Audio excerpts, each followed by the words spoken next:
You are now live. Good morning, everybody. I am Delegate Mark Corman, Chair of the House Transportation and the Environment Subcommittee on Appropriations.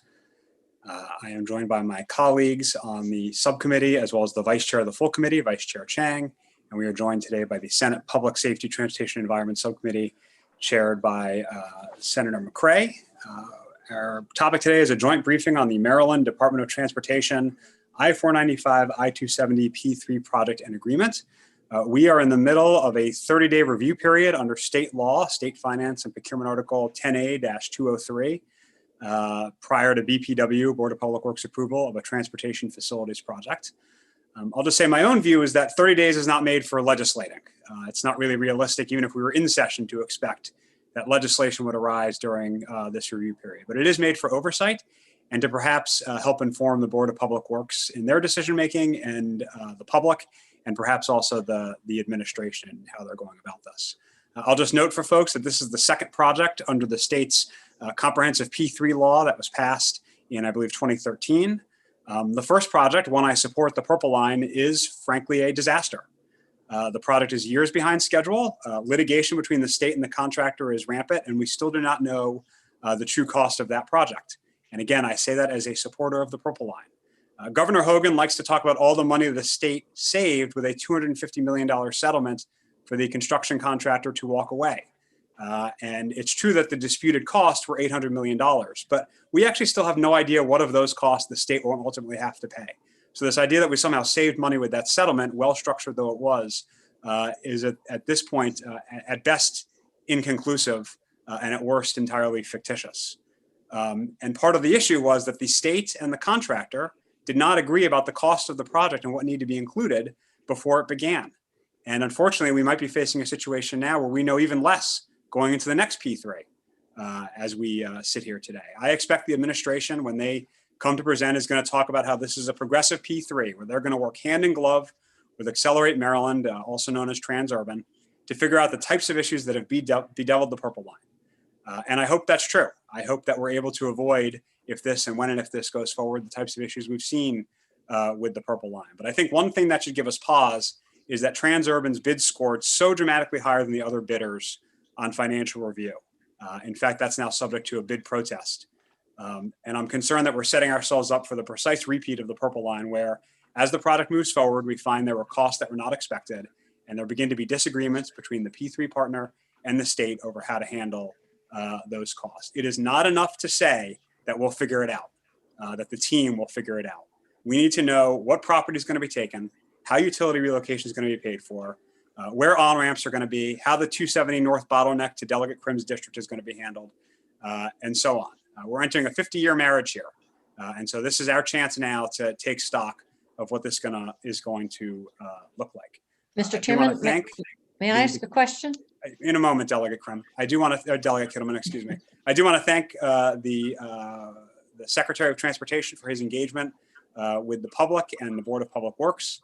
As a result, I think there's been some real marked improvement in the product that's been put forth. His predecessor, when asked about transit in this project at the Montgomery County Council, said the Purple Line constituted the transit component, and obviously MDOT and the Hogan administration has come around significantly on the usefulness of transit with this project since then.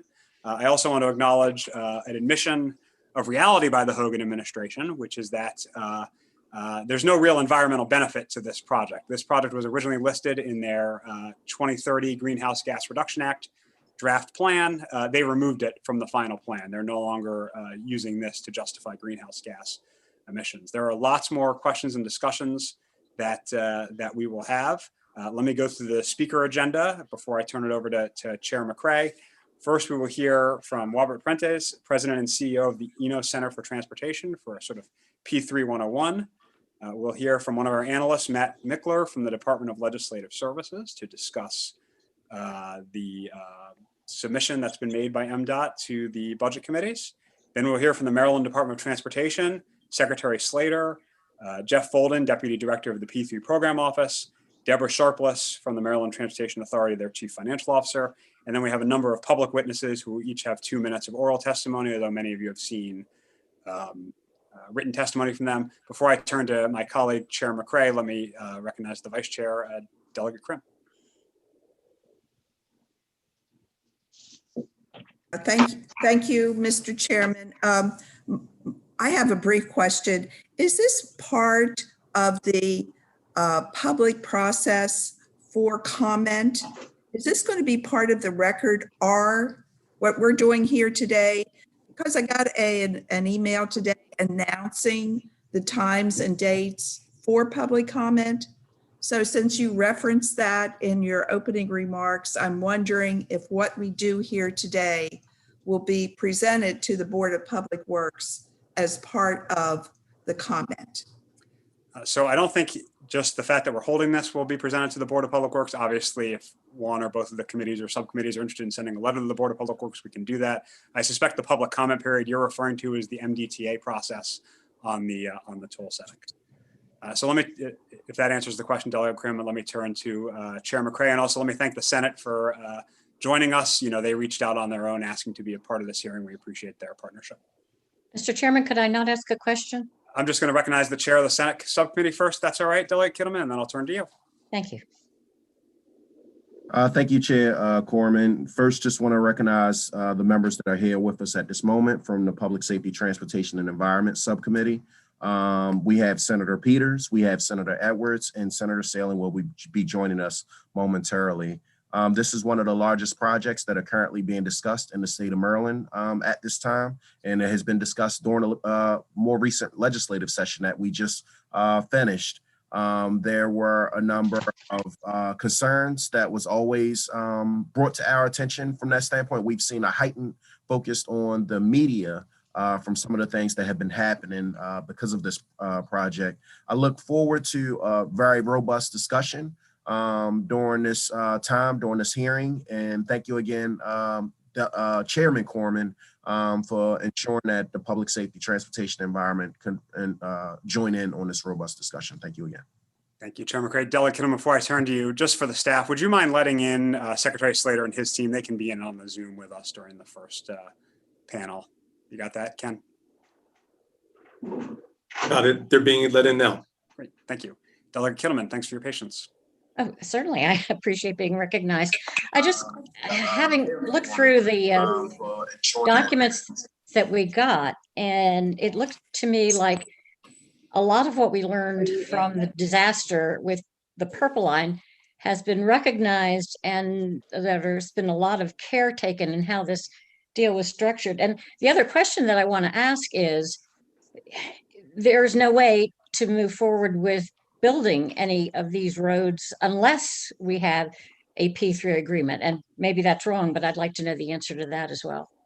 I'm sure that will be the subject of great discussion today. And of course, I'm happy to talk to you about that separately, Delegate Kittleman. With that, let me turn, unless anybody else has any opening comments, I'd like to turn to our first panel, which is Mr. Fuentes from the Center for Transportation, followed by Mattichler from the Department of Legislative Services. Mr. Fuentes, thanks for joining us. Thank you very much for having me. I'm going to try to share my screen. Can you see it? Yes, great. Yes. Okay, thank you, Mr. Chairman. Good morning, everybody. Really appreciate the opportunity to be with you today. My name is Robert Fuentes. I'm the president and CEO of the Center for Transportation. We are an independent nonprofit research organization based in Washington, D.C. We are supported by a mix of public and private and nonprofit support. Transurban, along with many other organizations, is one of our members, but like all of our work, what I'm presenting today is prepared independently and builds off my own years of work and expertise on P3s, both before and after I joined ENO about 5 or 6 years ago. But what I've been asked to do here today is to provide a high-level overview of public-private partnerships for transportation. I'm going to focus on the state role and the overall processes and framing, not about the agreement that's in front of you today, although I know that's obviously the context for this briefing. But I think it's important because there's often a lot of misunderstanding about what P3s are and what they are not. They seem to be alternatively framed as either a panacea to all of America's infrastructure challenges or a corporate takeover of public assets. And the reality is that they're neither one of those things. The P3s are simply a tool for procuring and managing public infrastructure, albeit one that is getting more attention now because of the new ways that the public and the private sector are working together on new transportation technologies and new transportation ideas. It's hard to pin down a precise definition for P3s for infrastructure since it relates to a very broad range of deal structures and asset types. But the easiest way, I think, to understand a P3 is that it's a legally binding contract between the public sector and a private entity, either a company or a group of companies, where the partners agree to share some portion of the risks and the rewards that are inherent in any infrastructure project. Other countries have a very narrow definition, but in the United States, P3s here include everything from where the private sector only takes on the risks of or the role of design, engineering, and construction of a project to agreements where the private sector designs, builds, finances, operates, and maintains an infrastructure asset for a predetermined period of time. This sharing of risks and rewards is really the key element here with a public-private partnership and makes it different from traditional procurements. This slide shows that the range of P3 types and elements for which the public and the private sector is typically responsible. It shows that, for example, the public sector is always responsible for identifying an infrastructure need. That's always going to be the role of the public sector. And likewise, the private sector nearly always is contracted out to construct projects. The private sector isn't really doing the building. They're almost always contracting out with some private entity. At the same time, the public sector always retains ownership over the asset. The differences with P3s are related to who designs, finances, operates, and maintains the asset. The private entity typically receives revenues from things like tolls or fees or ratepayers that are using the infrastructure asset, or else they'll receive availability payments in which the public sector makes regular payments to a private firm for keeping an infrastructure asset in working order and open to the public. This is how the Purple Line agreement is initially designed. The whole thing then is overseen by the public sector, which ensures that the private partner abides to the terms of the contract. That's really the key role here for the public sector. More about that in just a second. As mentioned, the thoughtful allocation of project risks and rewards is really the basis for any successful P3. Of these, reward sharing is really the most straightforward. The public sector is rewarded for because it has the asset itself. They may also receive a one-time payment or recurring payment or some kind of profit sharing. The private sector is rewarded through a long-term recurring revenue source, either through, as I said, tolls, fees, rates, or anything like that. The more complicated part is risk sharing, which is much more complex. These agreements then can take a wide variety of forms, often specifically tailored to an individual project. The private sector often assumes a large amount, if not all, of the project's planning and design risks. And once the plans are finalized, the risks for acquiring the requisite permits and approvals also falls to the private sector. The private partner assumes the construction risk if there are things like price fluctuations and labor and materials costs, problems implementing the design, general project delays, all that's borne by the private sector, as are occupational and workforce risks, injuries, all that falls to the private sector, as does responsibility for operating and maintaining the asset over the long term, repair, staff, maintenance, upkeep, things like that. The direct exposure to financial risk is also borne by the private sector, and if the private firm defaults on any aspect of the contract, the public firm, the public sector maintains the right to fine them or even terminate the agreement. Now, these are all dependent on how the contracts are laid out, but it's generally how it lays out for the private sector. The public partner's risk is generally the things that the private sector can't or won't take on because it can't control, things like regulatory or legislative risk, or government default. Other risks are shared between the public and the private sectors. Each one takes on a little bit of the political risk. Each one takes on a little bit of the risks for acts of God, weather, terrorism, things like that. For a project like this, demand risk is highly, or for this discussion, demand risk is highly project dependent. Functionally, it refers to the possibility that fewer users will support a project through tolls or fees or other kind of fares. And in a standard P3 agreement, the public sector passes on the risk of lower than expected revenue to the private sector, and that possibility is usually priced into the contract. A great example of this, or a clear example of this, is the Indiana toll road, where low volumes due to the Great Recession saw a big restructuring of the debt of that contract. All of that risk was borne in that case to the private partners. And as you all have seen, P3s for infrastructure are very complicated.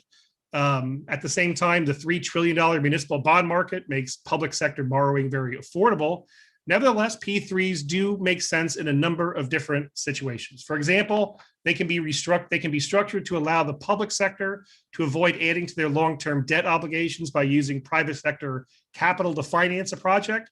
Now, this is, of course, by no means free money, but it does allow the public sector to mitigate the upfront borrowing cost and sometimes even receive a one-time cash payment for the rights to operate a certain asset. A great example of this is the Rialto water utility in California, which was suffering from a serious lack of maintenance and upkeep. It was starting to weigh very heavily on the city. Through some careful negotiations with labor and communities and others, they got into a 30-year deal with a private partner. Another reason to do a P3 is for value for money. Note that I didn't say that it's cheaper. P3s are rarely the lowest cost way to procure infrastructure. Things like transaction costs can add up. It's always more expensive for the private partner to be borrowing. But a well-structured P3 can deliver better value for the public dollar, possibly by doing things like building things faster, which results in savings, or by investing in more durable materials or efficient technologies that drive down life cycle costs through decreased energy usage, lower maintenance costs, enhanced resiliency, things like that, things that the private sector is thinking about all the time. Long Beach, California used a value for money analysis and decided that a P3 was a better long-term choice to renovate their courthouse, with the private partner receiving availability payments. Many private firms also have access to new materials, faster project delivery, increased use of technology, operational efficiencies, or enhanced building techniques. And so the private sector expertise is often a great reason to engage with them and to explore new ideas and new mechanisms for delivering infrastructure. Just across the river, for years, Virginia tried to figure out ways to fix beltway traffic on their own side. They received an unsolicited bid, which was allowed by state law, which brought in new ideas for dynamic tolling, new traffic management technology, things that weren't being used here in the United States. And those innovative hot lanes projects are operating today on the Virginia side of the Beltway. In addition, Virginia also shifted the planning and design risk of developing this complex project to the private sector.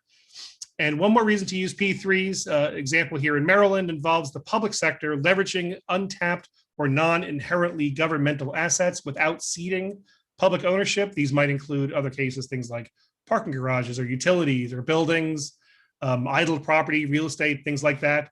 In this case, the Seeger terminal in Baltimore is one example where the private firm got the right to operate the terminal for 50 years and in exchange gave the state $140 million, built out the necessary infrastructure to handle the global ships that were coming in, profit sharing agreements, things like that. And the private partner also then took on the construction risks of a very complicated project and the demand risk that the Panama Canal would deliver the expected increase in shipping volumes that the private partner was looking for in that case.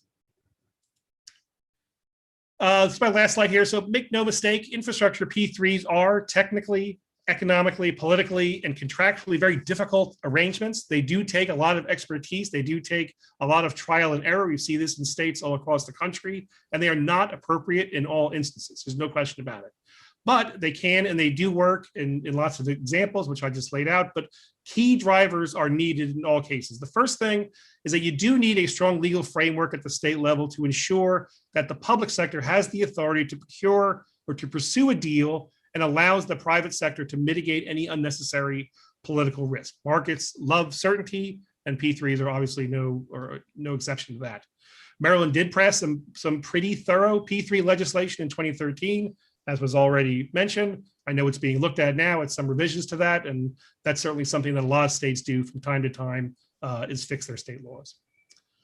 The second thing is that you need to prioritize projects based on quantifiable public goals. Not every infrastructure project is qualified and suitable for a P3, so it really is essential for policymakers to base their procurement decisions on economic and financial analyses that capture all of the social, environmental, and fiscal impacts of the deal, and all the public goals that the government is looking for.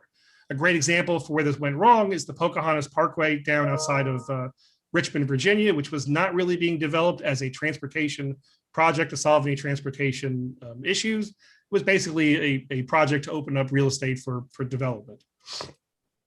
The third thing is to politically smart projects. A successful P3 requires a pragmatic understanding of what is feasible and what is feasible in a consistently evolving political environment. That's self-explanatory. You all know that better than anybody.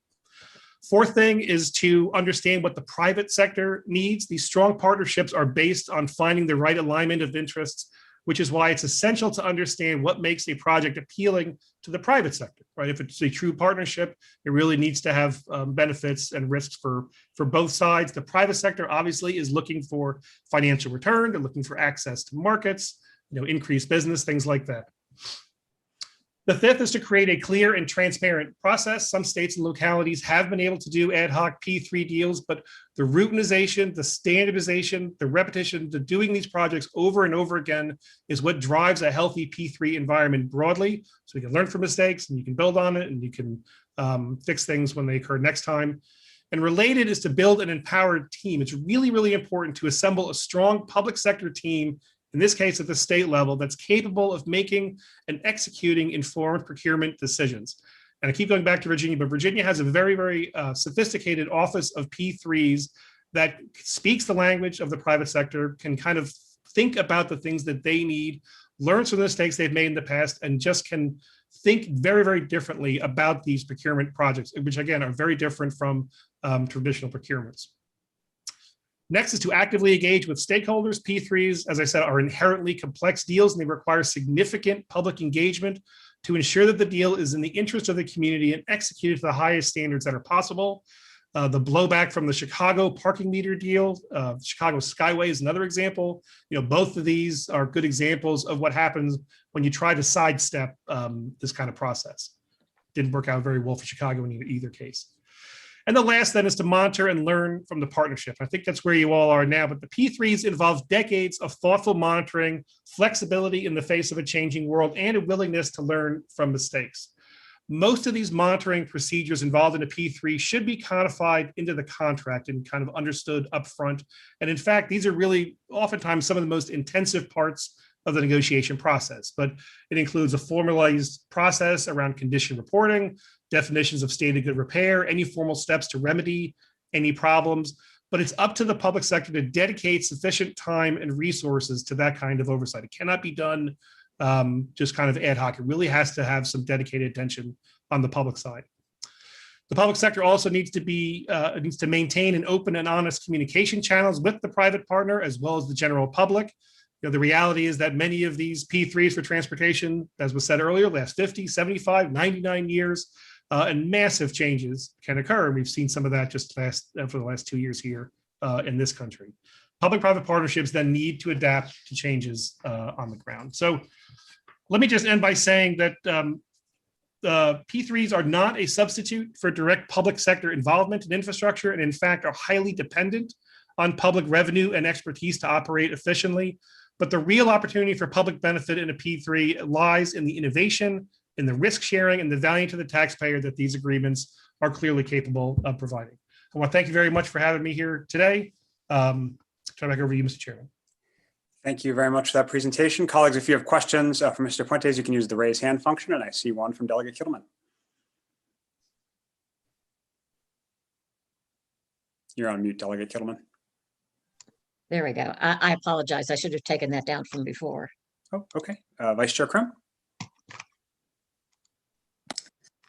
Thank you, Mr. Chairman. So, Mr. Fuentes, have you reviewed the Maryland P3 statute, and and if so, and if you agree, can you tell us what you think are the problems that may be in that statute right now? I don't know if there's any problems. I'll say I reviewed it when it was, back in 2013, 2014, when it was being discussed and deliberated. I know it's being reviewed now, and there's been some efforts to do that legislatively. I do think that the Maryland law is a strong and flexible example. All right. I mean, every time a state passes new P3 laws, they build off the other states who have done it before, and that's good things we do here in this country. They do have, I think there's a strong fast tracking type approval that was in the Maryland law, as I recall. where qualified projects can receive expedited review for certain projects that do meet some level of state priority. I think there was a direct liaison on the state level that was going to help expedite the permitting process and things like that. I'd have to go back and look in more detail, but at the time, it was when it was passed, it had built on many of the other ones that had come before and was pretty solid. Other questions? Thank you. Thank you, Madam Vice Chair. I'll ask a question while others are considering whether they have any. The Reason Foundation, no friends of mine necessarily on transportation policy, Mr. Fuentes, issued a report where they found that 17 of 19 roadway P3s required a public contribution of some kind, a public subsidy of taxpayer funds. And I'm curious, do you sort of agree with that general view that projects like this often involve direct contributions? Because one of the things we've heard about this project is that it's not only going to pay for itself, but actually the state will make a profit that we can reinvest in other things through a development rights fee and some other features of the agreement. So I'm curious if you have any thoughts on that topic. Yeah, it can, right? I mean, this is also highly project specific. If there are cases where the public sector needs to know what it wants to get out of these deals at the beginning, that's really the thing that we've seen evolving over the last few years. And again, not to keep going back to Virginia, but Virginia wanted to fix I-66 inside and outside the Beltway. They knew what they wanted to do. They knew what it wanted to look like. They wanted to invest in transit. They wanted to fix the bridges, or all these things they wanted to get done. They priced it out. They said, well, here's what the state will, here's what it'll cost the state to do it, which at the time was a very novel thing. I don't think a lot of states had done that, but Virginia decided, okay, here's what it'll cost if we do it traditionally, and let's put it out to bid. And if a private partner comes in and has a better idea and can do it better, faster, cheaper, or whatever, then that works for us. And the private partner did come in, and so now they're doing that project that way. But it really required the public sector to upfront know what it wanted to get out of this project. And then it allowed the private sector to build their proposal around that. So where the public sector contributions come in are all dependent on what they want to get out of it and what the private sector is going to contribute. Things like public transit is a great example of something where, even though it's a very strong public policy goal for many agencies and many governments right now, it's something they're probably going to have to bake into some of these contracts in order to make it work. But there's lots of examples like that.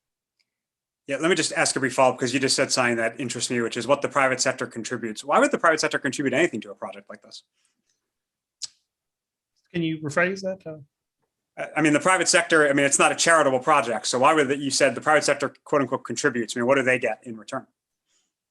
I don't know about this particular case. I'd have to go back and look at some of the details, but they're not contributing. They're obviously this is where the understanding the motivations of the private sector obviously is really important. They're looking for some kind of financial return for their shareholders or some kind of other market expansion or something like that. They're not doing it for the same public policy goals that the government is, right? Once we understand that, then the negotiations, the agreements, all that I think is derivative of understanding those motivations up front. Great. No, I appreciate that. Right. You're either getting an availability payment or a share of, if it's a transit project, fare revenue, if it's a road project, toll revenue, some revenue stream for those private parties. They're not just participating because they, want to see traffic go away. Is that a fair? Precisely. Thank you. Delegate Solomon. Thank you, Mr. Chair. Mr. Fuentes, thank you for being here. I'm a big fan of the information that the Eno Center puts out, and I appreciate your perspective on this. Just two quick questions from your experience in working on P3s and understanding how they're usually set up. Would you say that it's pretty typical that a value for money analysis is usually publicly made available when these types of road projects are done? That's a good question. I do not know the answer. Okay, and then I guess the other question would be, from your experience, are P3s normally successful when, you talked about political support, when sort of most of the political actors involved, the local elected officials that would represent the communities that are impacted by these projects are supportive of it? And then the flip side of that would be, are they not successful when they're not on board? Yeah, there always has to be a political champion. In a lot of cases, I'm mentally scanning the country and I can think, of all these cases, the ones that are, the deals can get done when there is a governor, in some cases, the Indiana Toll Road, for example, had very strong support of the governor there. Obviously, it's not necessarily a prerequisite that everybody is on board. I mean, a lot of these projects, particularly in existing places, are controversial, and they're going to have their own challenges. But this is where I think the open and transparent process really matters, and hearing from folks, understanding where those challenges might be, what needs to be remedied, all that has to be done up front in order to prevent big problems down the line. We have seen that in many cases. Thank you. Thank you, Chair McCray. I don't see any other questions. So with that, Mr. Fuentes, you're welcome to hang around, but it could be a long hearing, so really appreciate your participation. Colleagues, we will now turn to our analyst, Mattichler from DLS, and I'll just draw your attention. I think Ken has probably sent it around by now that the Department of Legislative Services, about 10 minutes before this hearing started, put out a 13 or 15 page letter on the submission from MDOT. So I'm sure Matt will get into that, but just want to draw your attention to that after the hearing. With that, Matt, the floor is yours. Okay, there we go. Yes, thank you, Chairman McCray, Chairman Corman, and members of the subcommittees. My name is Matt Mattichler, and I'm an analyst with the Department of Legislative Services. I'm joined by Steve McCulloch and Jeremy Baker, and we will be providing the department's analysis of the proposed phase developer agreement. So when asked what is the Phase 1 P3 agreement, it is the first of several P3 contracts that are expected to be executed in the effort to add 2 managed toll lanes in each direction to the Maryland portion of the Capital Beltway and to I-270. This particular phase developer agreement is for pre-development work, which generally consists of work to maximize value of the P3 program goals and phase-wide objectives, identify potential issues and alternative approaches early in the P3 process, and establish solutions that will be integrated into the committed section proposal. What it is not a construction contract for the management or for the managed toll lanes in phase 1. And in case you're unfamiliar, this is just a showing of what we mean when we're discussing phase 1. It's that roadway between the GW Parkway in Virginia up to up and around I-495 to I-270 and then to I-70. It's proposed this will be broken into 2 phases, 2 sections, phase 1 south, which would go up to I-370, and phase 1 north that would continue the managed toll lanes from I-370 to I-70. So this slide just shows the overall technical proposals and score and financial proposal score for the 3 parties that submitted proposals to the RFP for the phase developer agreement. Generally, I would note that the technical and financial proposals were given roughly equal weight. And as such, in its analysis, the evaluation committee for the reporting agencies determined that Accelerate Maryland Partners' significantly higher financial score outweighed the marginally higher rating given to Capital Express Mobility Partners for the technical proposal.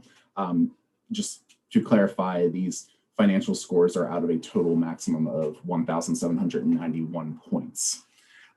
As noted previously, Capital Express Mobility Partners did file a protest objecting to the decision in March of 2021. However, the contracting officer issued a final decision in April that upheld the position of the reporting agencies, and decision was made to award in the face of a protest as the Secretary of MDOT determined that proceeding without delay is necessary to protect substantial state interests. I believe you may have received, in terms of other documents, the actual final decision from the contracting officer.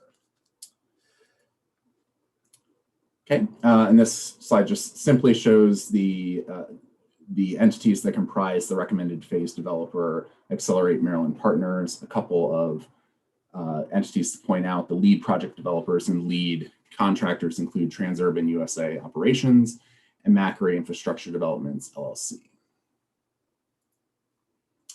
In terms of financial commitments, what we know at this time is that Accelerate Maryland Partners would contribute a $145 million development rights fee upon financial close of the Section P3 agreement for Phase 1 South, or in the event of a default in the phase developer agreement. This development rights fee is set according to certain key assumptions on which the RFP was based and is subject to change if key assumptions prove to be inaccurate. these inaccuracies would become apparent during the pre-development work. There's also a $5 million contribution to Vision Zero.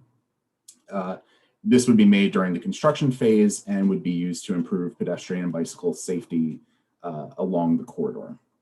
And then just to break out the $375 million commitment over the 50-year life of the Section P3 agreement, $300 million of this would go to transit services, $50 million would go to community grants, and $25 million would go to supporting emerging technologies through an innovation alliance. In terms of state financial commitments, if phase one is canceled for reasons that are not the fault of the phase developer, and one that I would highlight would be the failure of price managed lanes for phase one to receive approval under the National Environmental Policy Act, or NEPA, the state would pay the lesser of the $50 million phase one south termination cap. I'm sure you may have some familiarity with that number having been listed in some reports, or eligible costs incurred by AMP for a pre-development work up to the termination of the phase one P3 agreement. There's also the potential that the state would pay for certain limited compensable events, should those come about during the pre-development phase. In terms of the expected financing plan, generally what is known at this time is that the section P3 agreement and the construction would be funded by a mixture of TIFIA loans and private debt and equity secured by toll revenue. There is also an MDTA private bond placement that would be made to the section developer. These costs covered by this would include environmental mitigation costs, program management costs, and certain right-of-way acquisition costs. It's important to note that these private bonds are under a separate and distinct trust agreement, not related to the master trust agreement. So there would be no commingling of toll revenues and no toll revenues from existing transportation facilities projects like the Bay Bridge or the I-95 express lanes would go to supporting the I-495, I-270 project and vice versa. Oops. Okay. In terms of the proposed tolling process, in the interest of time, I would definitely recommend that the members look to the American Legion Bridge 270 toll setting process virtual information room. Very well constructed website in terms of what is being proposed, what is being planned for tolling processes at this time. And just like to highlight a couple of points. First, the toll rates are going to be set on a segment by segment basis with the overall goal of maintaining free flowing traffic at speeds of at least 45 miles per hour in the managed lanes. MDTA would have the responsibility to fix, revise, and set toll rates for the program in accordance with authority granted under state law and regulation. I'm sorry, I just have to ask, did the screen go blank there for a second? No, okay, good. Sorry, I had an issue with my monitor. And within the toll rate range, a soft rate cap would be established. And this is meant to constrain toll rates when throughput and vehicle speed are within certain thresholds established in the agreement. Now, these thresholds are dictated by vehicle speed and congestion. So as speed decreases or congestion throughput increases, an escalation factor would be added, and that's the only time that the soft rate cap would be exceeded. However, at no point would the per mile rate exceed the maximum toll rate established for the section. Separately, there's also a minimum toll per trip that would be established for instances where the calculated toll using a per mile rate is less than the cost of toll capture, MDTA processing, and collection costs. And this is intended to ensure that each vehicle minimally pays these costs into the system. Noted in the phase developer agreement, there are, of course, certain vehicles that would be free passage, that would include high occupancy vehicle 3+, mass transit, over-the-road buses, and motorcycles. And just a couple of issues for the committee's consideration for discussion. The first would be the removal of the program from the National Capital Region Transportation Planning Board Air Quality Conformity Analysis. Just for the sake of brevity, I'll refer to this as the TPB Air Quality Analysis.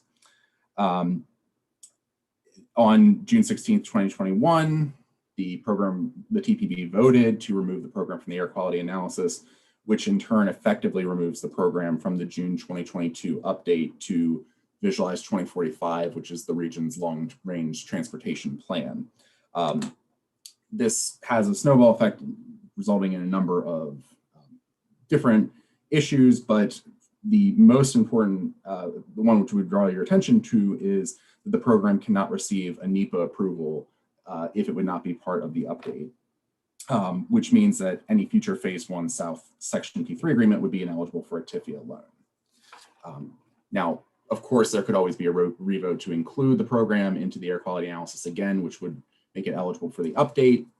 However, despite the uncertain nature surrounding its inclusion and ultimate NEPA approval status, MDOT does not intend, or the reporting agencies do not intend to delay the request to approve the phase developer agreement before the BPW.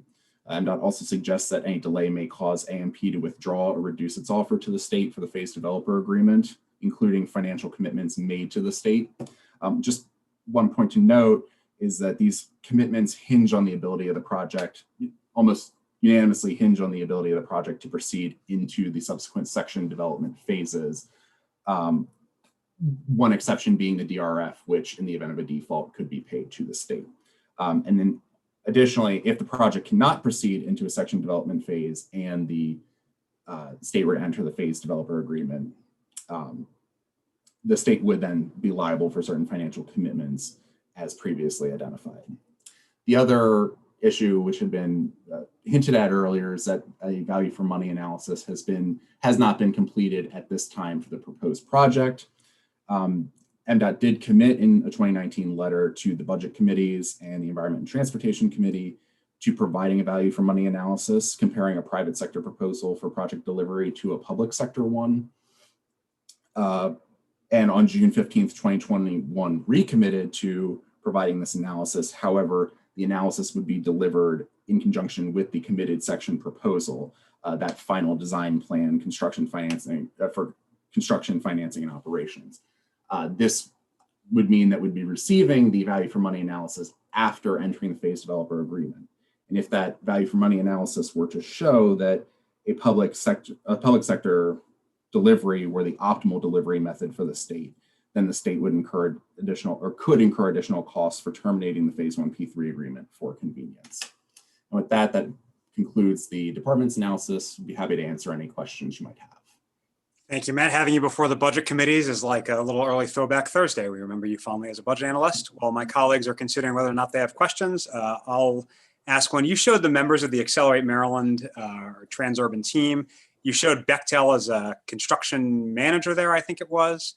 Can you just refresh my memory? Because there was a little back and forth about whether this bidder had a construction partner included. Did their construction partner change when they won the award? Was a construction partner listed?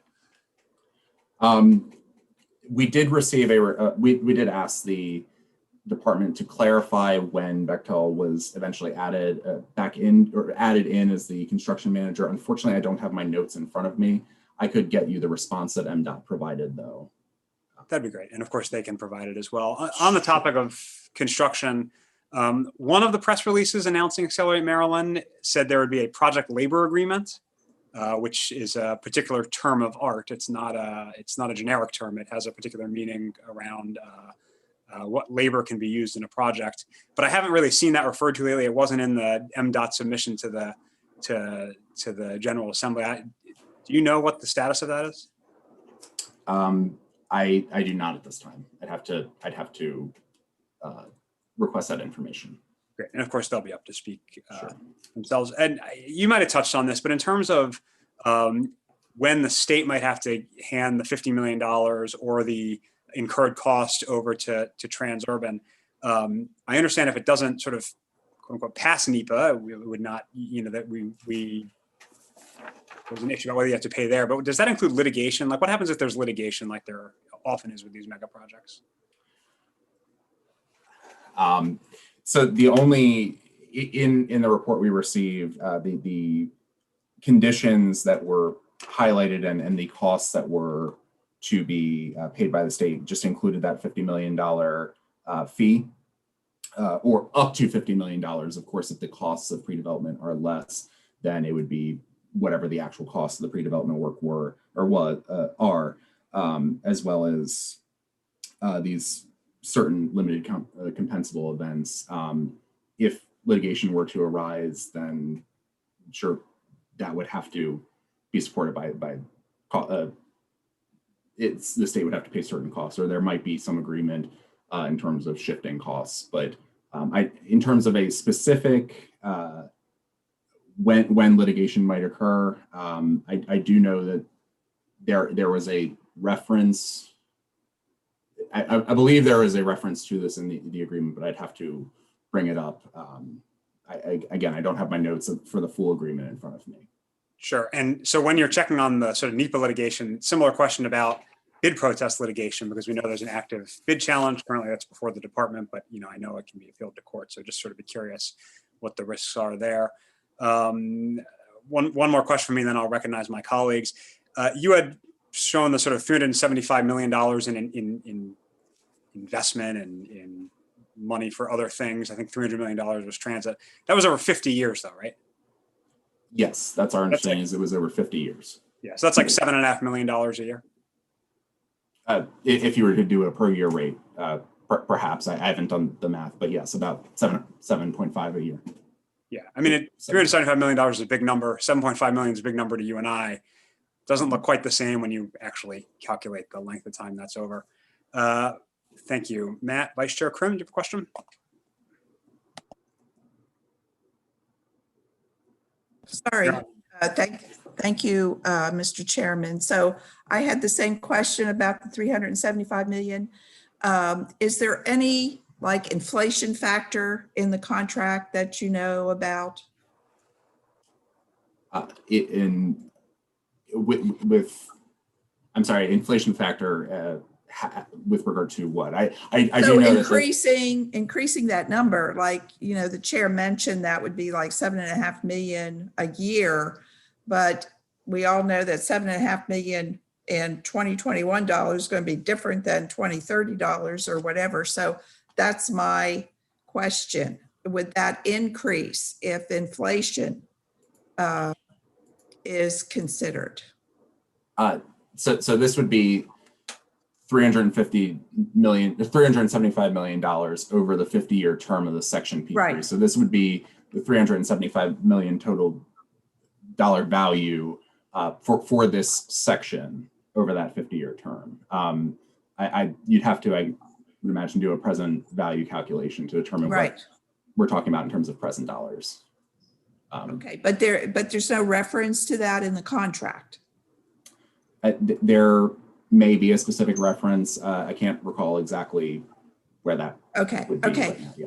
And then one more thing, we heard from the ENO Center that try to learn from previous P3 contracts, et cetera. Do you know if the state learned anything from the Purple Line P3, and if any of those lessons learned have been incorporated into this P3 project? Respectfully, I think that might be a better question for MDOT. Just, I'm sure there may have been things that they learned, but obviously what we received focused primarily on the current project. Thank you, Madam Vice Chair. Delegate Solomon. Thank you, Mr. Chair. Matt, thank you for being here. I had a couple of questions, and I was just scanning the DLS letter. I appreciate you all putting that together. I wanted to follow up about the value for money analysis. Can you talk about when you expect to be able to get that? I was reading here, obviously MDOT promised in 2019 that we would have it, and we don't yet. Do you have any sense of when that's coming? From our understanding, it would be supplied with the committed section proposal as a comparison between a private sector response or the submission by the section P3 proposer versus the public. It would come at that later date after the pre-development work when a committed section proposal was being considered. So we will get an analysis of whether it is better for us to go with a private company for 50 to 100 years versus a public project, as we've always done, after we've already signed a contract with a private entity to begin work. just After the phase development. After the phase development agreement. And then could you talk to me a little bit about, I know there's been sort of a back and forth over whether the state could theoretically, choose to a series of bonds out. Obviously, I think even at transurban size, the state probably would get better bond financing, better bond terms than transurban. Could you talk about what would have to happen for MDTA to put bonds out? What legislative action? And what would the impact be? Obviously MDTA's bonds are considered different than general obligation bonds that the state would float. What would be the impact on potentially the state's credit rating, or are those considered separate? Can you talk a little bit about that? So I might have to call on Steve McCulloch, who has done extensive work with the budget for years on this. A couple quick points I can answer. I know the Treasurer's Office is doing its own independent assessment of the impact of the agreement on state bond rating, and that generally one of the things that would need to be required is an increase in the legislatively established debt limit that MDTA is subject to, a statutorily established limit that MDTA is subject to. Yes, and if I may, Mr. Chairman. Good to see you. Yeah, thanks for being here. Yeah, so that's really the crux of the issue with the value for money analysis as well. I mean, the value for money analysis requires a public sector comparator. So you'd have to figure out first, what would it take for the public sector to do it? And the administration has consistently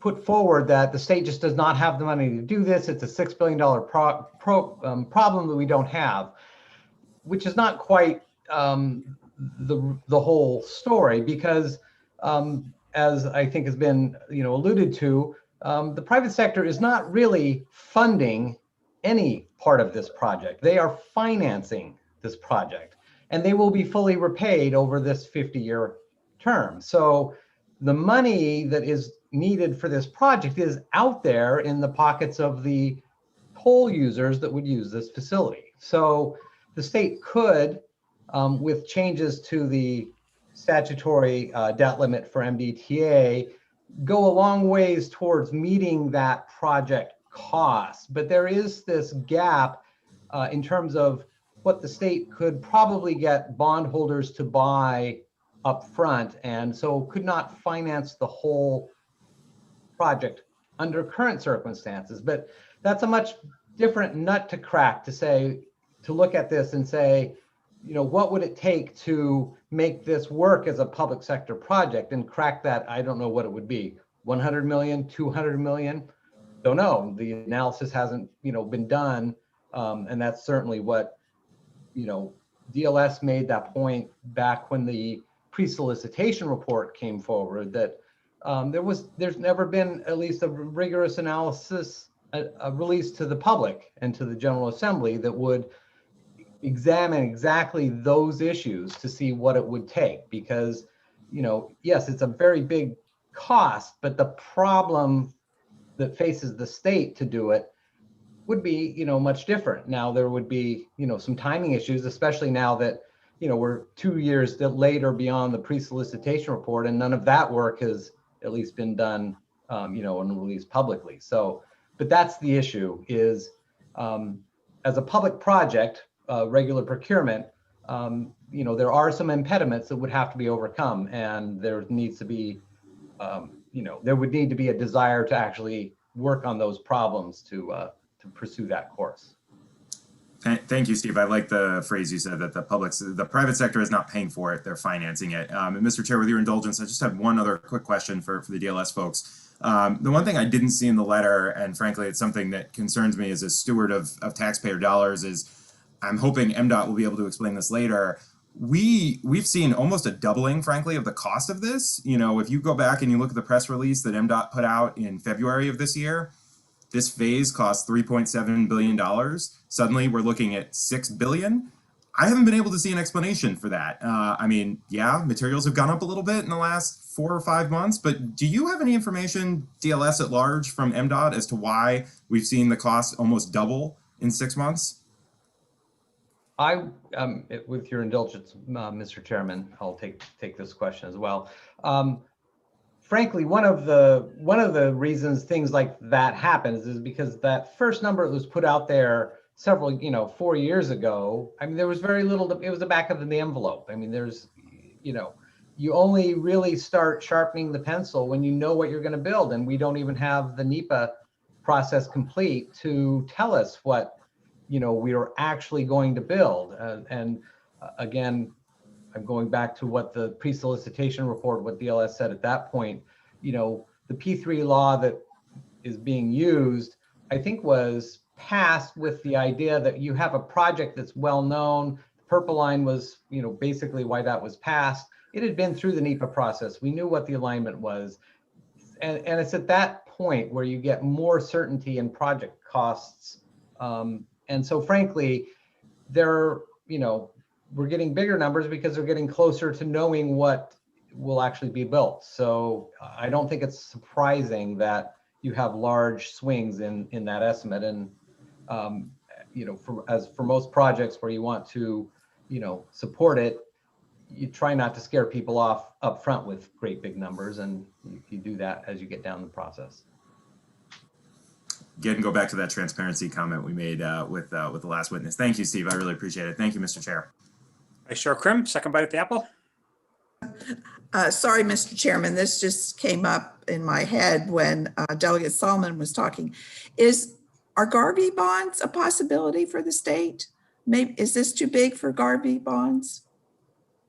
Steve? Well, the Garvey bonds are bonds that are issued against future federal grants. And since the plan here is not to use, those federal grants are already pledged for the other projects in the Transportation Trust Fund for highways and transit. So it's not that they couldn't be used, but that is an opportunity cost if this were to be put into the CTP with existing resources, not tolls, then you are really talking about pushing a lot of other stuff out. And that's always been the issue.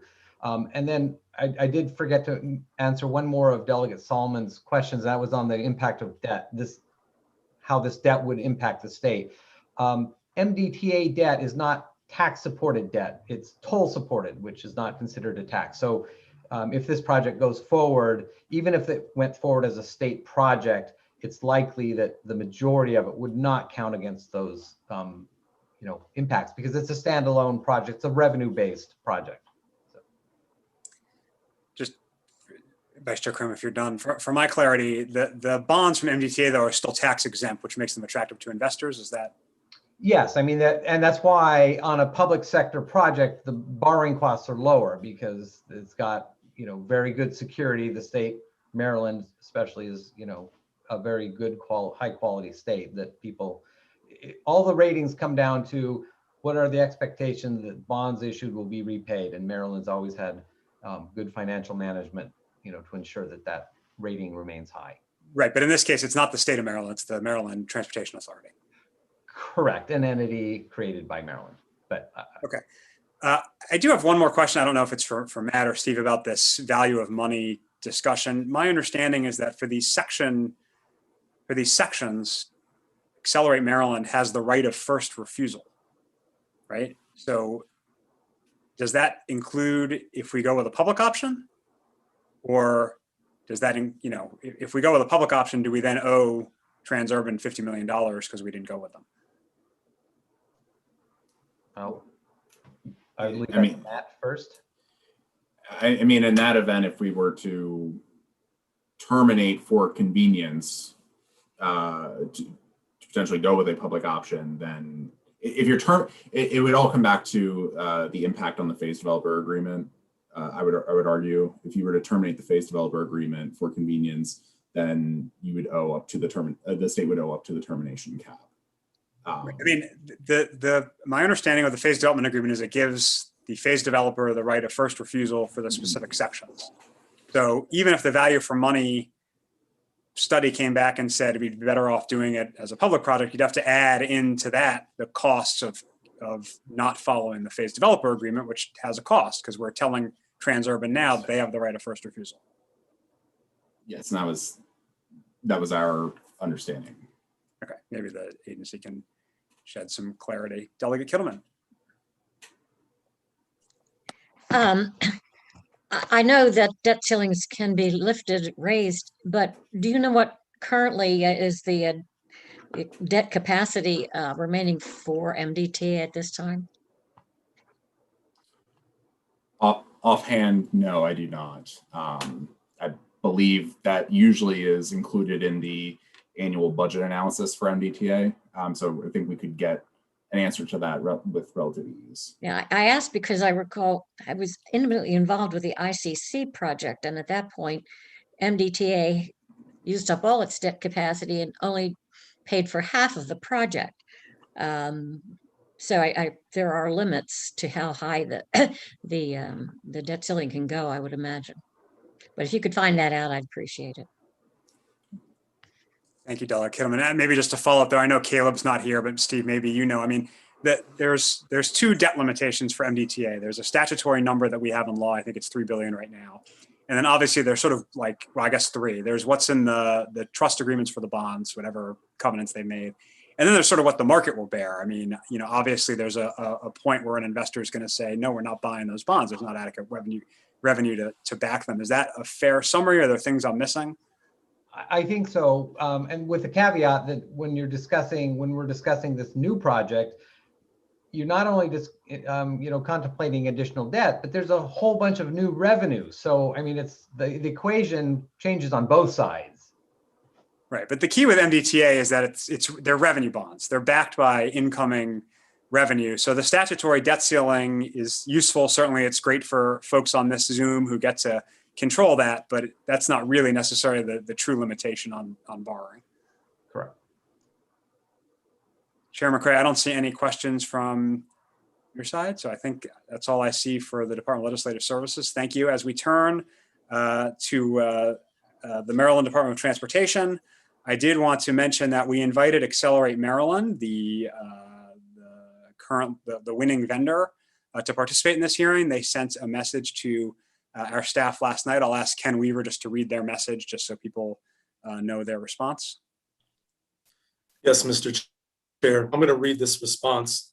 We received a letter from Accelerate Maryland Partners representative, and I quote, "I understand from the P3 office that you, meaning the House T&E Subcommittee, inquired about Accelerate Maryland Partners' participation at tomorrow's legislative briefing on the American Legion Bridge I-270 to I-70 relief plan. We appreciate your request to attend and speak on the project. However, we will need to politely decline at this time per advice of our counsel, given the ongoing protest and public nature of the hearings." That was the response. Thank you, Ken. With that, let's turn to the department. We have Secretary Greg Slater, Deputy Director of the P3 Program Office at State Highway Administration, Jeff Folden, and Deborah Sharpless, MTA Chief Financial Officer. Just as a personal point of personal privilege, I want to thank the Secretary and Mr. Folden for all their work on this, including some difficult community meetings I've been at with Mr. Folden, where he has sat there and listened to the community. And Ms. Sharpless, I've watched you on MDTA Zooms, but I'm not sure we've had the pleasure of being at one of these meetings yet. So with that, let me turn it over to the department. Thank you, and good morning, Chairman Corman, Chairman McCray, Vice Chair Krim. Thank you for having us here today. I also want to thank Mr. Fuentes for his presentation, our DLS analyst, Mattichler, as well as everyone who's going to be offering some remarks, either in support or offering some concerns in this hearing. I thank everyone for being there today. Just, I'm going to do a little bit of introduction, and then I'm going to turn it over to Mr. Folden and Ms. Sharpless to go through the presentation. Just as a point of clarity, we really have three separate processes that we're working through right now. One is the NEPA process and working through that, where we're issuing a supplemental DEIS for that American Legion Bridge 270 section later on this fall. We also have a toll rate setting process that is another separate process where we'll be out in public hearings very shortly. And then we have the commercial process that really is what we're here presenting part of today. Just as a little bit of a kind of a context in the journey that we've been on, when we started this project several years ago, it was 48 miles of express toll lanes, where each section was going to, the vision was each section was going to pay for the next in terms of the economics. Today, we're in a much different spot where We have a smaller project here today. We have American Legion Bridge in 270, very focused there on that phase 1 section. We have some strong bike and pedestrian connections with connections to the C&O Canal. We have transit revenue dedicated from the toll revenue. And then we have a development rights fee that really was focused around kind of getting us back to that cost neutral perspective. So, the project has grown, the project has evolved, and a big part of that is through collaboration. So today we're going to have Mr. Folden walk through in great detail. Deb Sharpless is going to also join and give us some context. Deb really lives and breathes the financing over at the MDTA and can offer that. We also have Jacqueline Hartman, the CFO for the department. So at this point, I will turn it over to Jeff Folden to walk us through a presentation, and then all of us will be available for any questions that you may have later on in the process. All right, thank you, Mr. Secretary. Hopefully you can see my screen and hear me well. So before we get into talking about the phase development agreement, we want to discuss the COVID-19 pandemic. And we've received this question many times over the last year.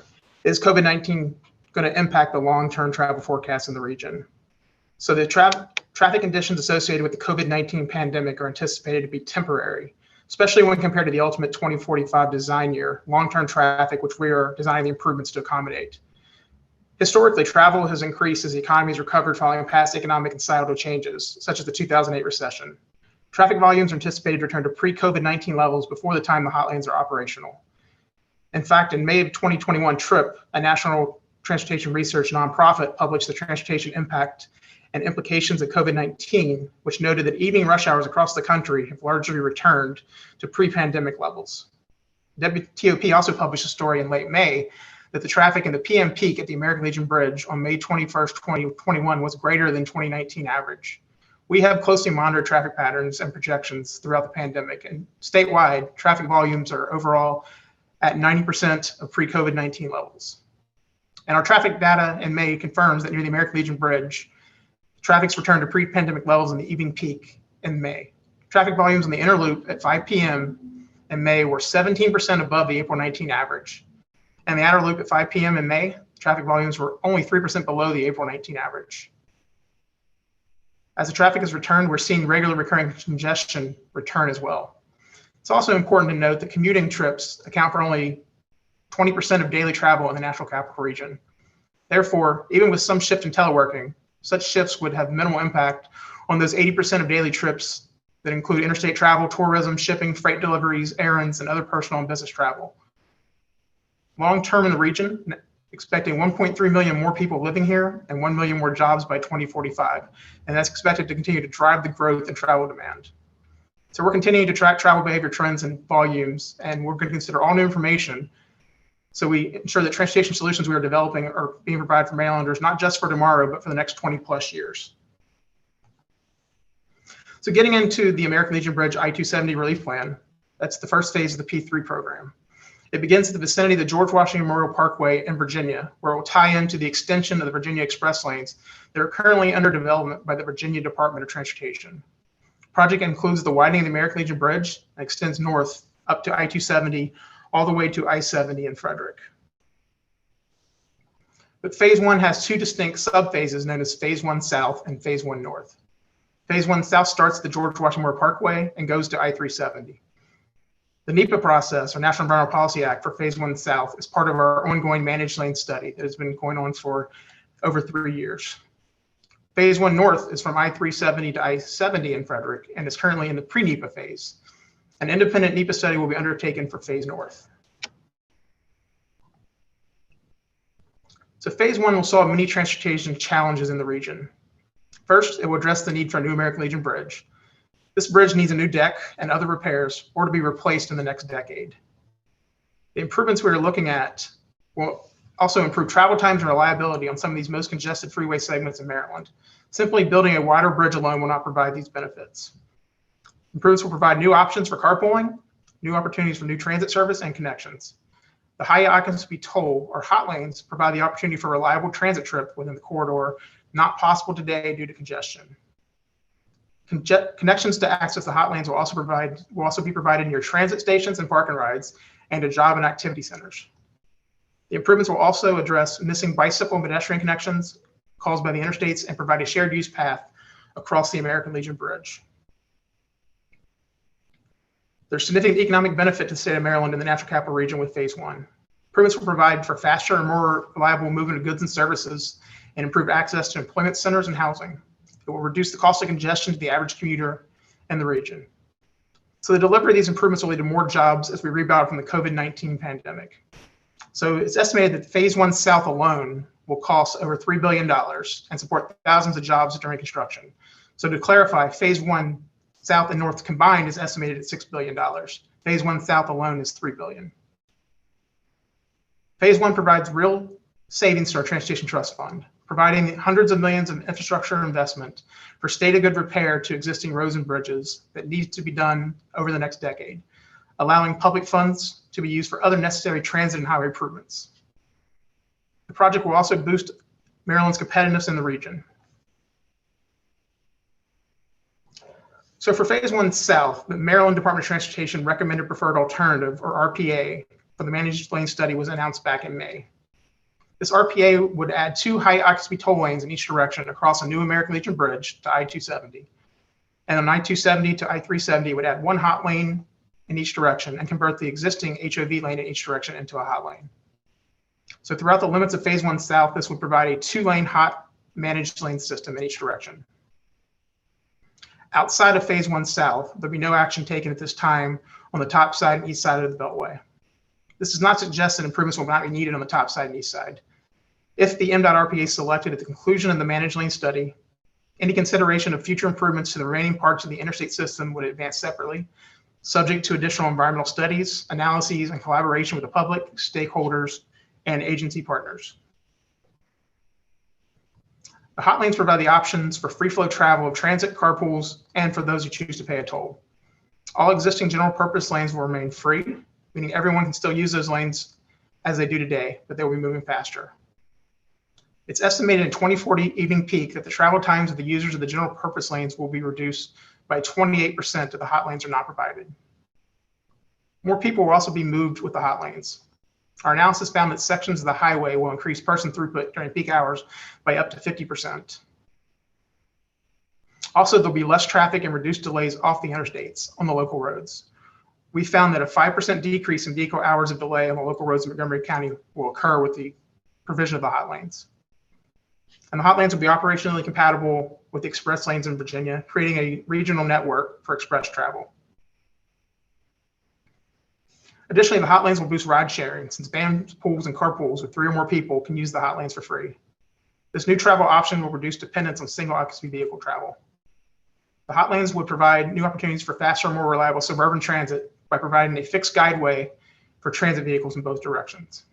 And this includes transit connections across the American Legion Bridge between Maryland and Virginia that aren't possible today because of the bridge bottleneck. There will also be ramp connections at the transit and park and rides to improve access to transit housing and jobs, also to activity centers. So on I-270 through Rockville, we're proposing to add 1 hot lane in each direction and convert the existing high occupancy vehicle in each direction to a hot lane. Where we had the existing express local or collector distributor roadway system, we'll be repurposing the existing pavement to minimize impacts and move people in the same space. The existing CD roads on I-270 currently lead to congestion at the multiple access points, both getting on and off the CD roads with the interchanges and from the local system and between the CD road and the general purpose lanes. The new mainline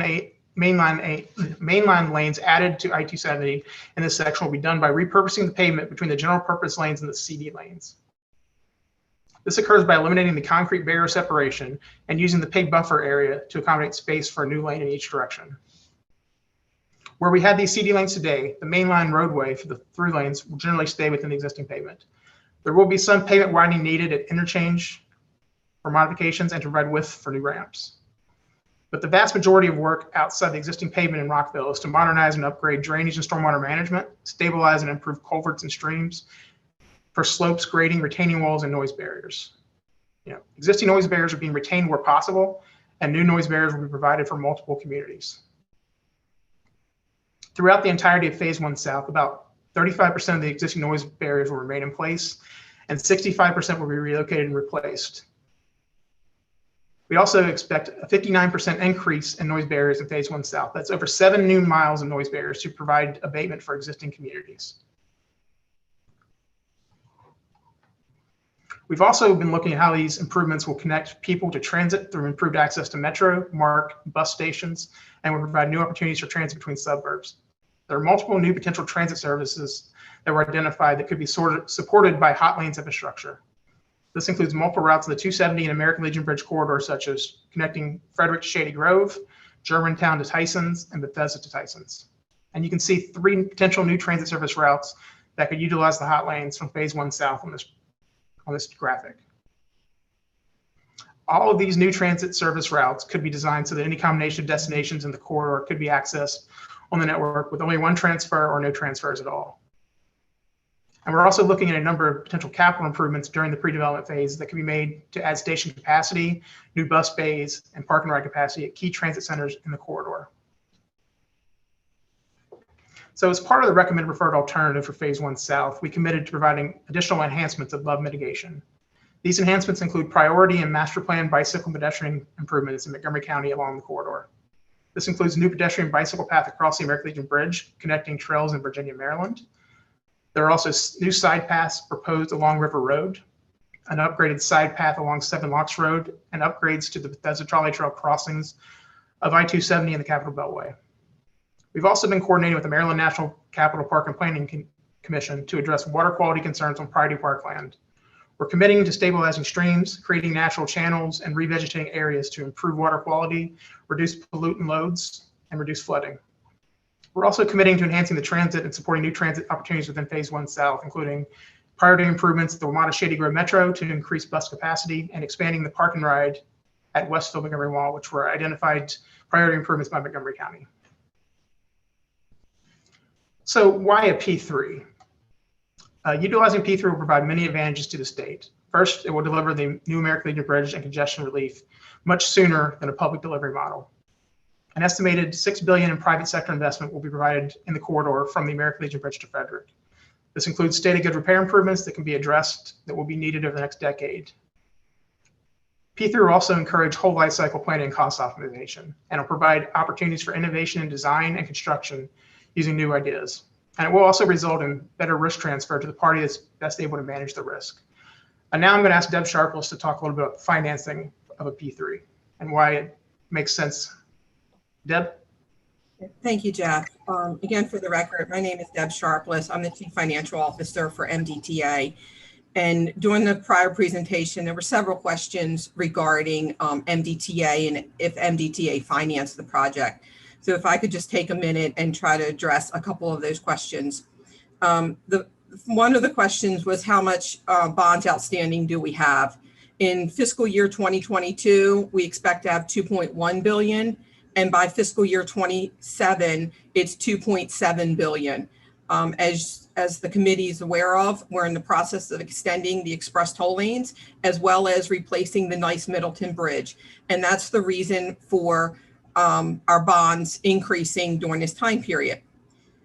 The DLS analyst, Matt, also addressed the bond cap. So that's the easiest of the questions is, we are up against a bond cap, but it goes much deeper than that. MDTA is one of 5 toll agencies in the nation with a AA credit rating. And with that comes very strong debt service coverage. Our debt service coverage policy is 2 times. Whereas when P3s finance projects, usually they are investment grade, which is a BBB. So if we finance this project, assume that it could happen, we would have to raise tolls substantially with our existing facilities because we would need to generate revenue in order to have that 2 times coverage. And, like I can refer to, if you remember the 2012 and 14 toll increases, that is when we constructed the ICC and the ETLs. And member Kittleman mentioned the state financing half of the ICC.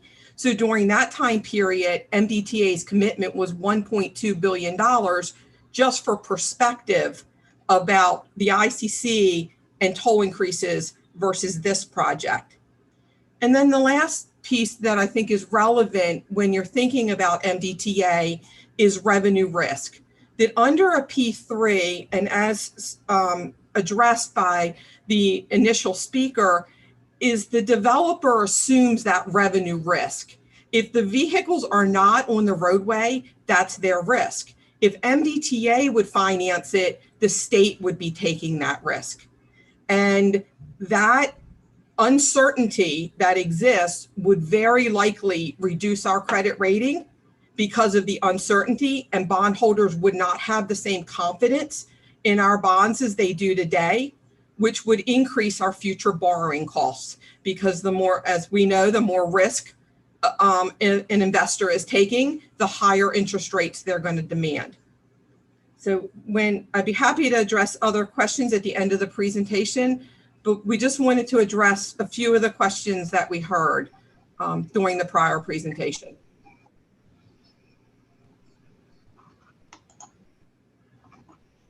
All right, thank you, Deb. So different from other P3s that have been delivered in Maryland, which use a fixed price approach, this phase one is being delivered with a progressive P3, also known as a pre-development approach. While new to Maryland, this type of P3 has been used to deliver similar managed lane projects in the United States, both in Texas for the North Tarrant Express lanes, and in this region in Virginia on 495, I-95, and I-395. There are multiple steps to this progressive P3. First is the solicitation process to select a phase developer. This phase developer will be responsible to collaborate with MDOT and all of our stakeholders to further develop the MDOT recommended preferred alternative within the limits of phase one south during the pre-development work. And for those who aren't familiar, pre-development work generally references the phase of preliminary design of a project between the origination of a concept and the initiation of the final design and construction. It's the period of gathering information, exploring options, minimizing impacts, eliminating and reducing risks, and making decisions around the definition of a project. The pre-development work involves, in large part, developing a financially feasible project in collaboration with all parties and stakeholders. The pre-development work will develop a project that's bankable, can obtain debt financing, and can reach close of finance. This preliminary design work will support the completion of the NEPA process to authorize the final design and construction. And only after completion of the NEPA process associated with phase one south and completion of the pre-development work would MDOT look to move forward with a section P3 agreement. That section P3 agreement would come back to the MDTA board next year and ultimately go through the legislative and public review process before seeking Maryland Board of Public Works approval. Once approved, that section P3 agreement would provide for the final design, construction, financing, operations, and maintenance of phase one south for 50 years. The phase agreement we're seeking approval for now is only for preliminary design and pre-construction services. A similar process with the phase developer will be followed to get from the pre-development work to a section P3 agreement for I-270 North after an environmental study and pre-development work have been completed. So as part of the phase P3 agreement, we gave the phase developer the flexibility to determine the most optimal delivery of the sections over the term of the phase P3 agreement.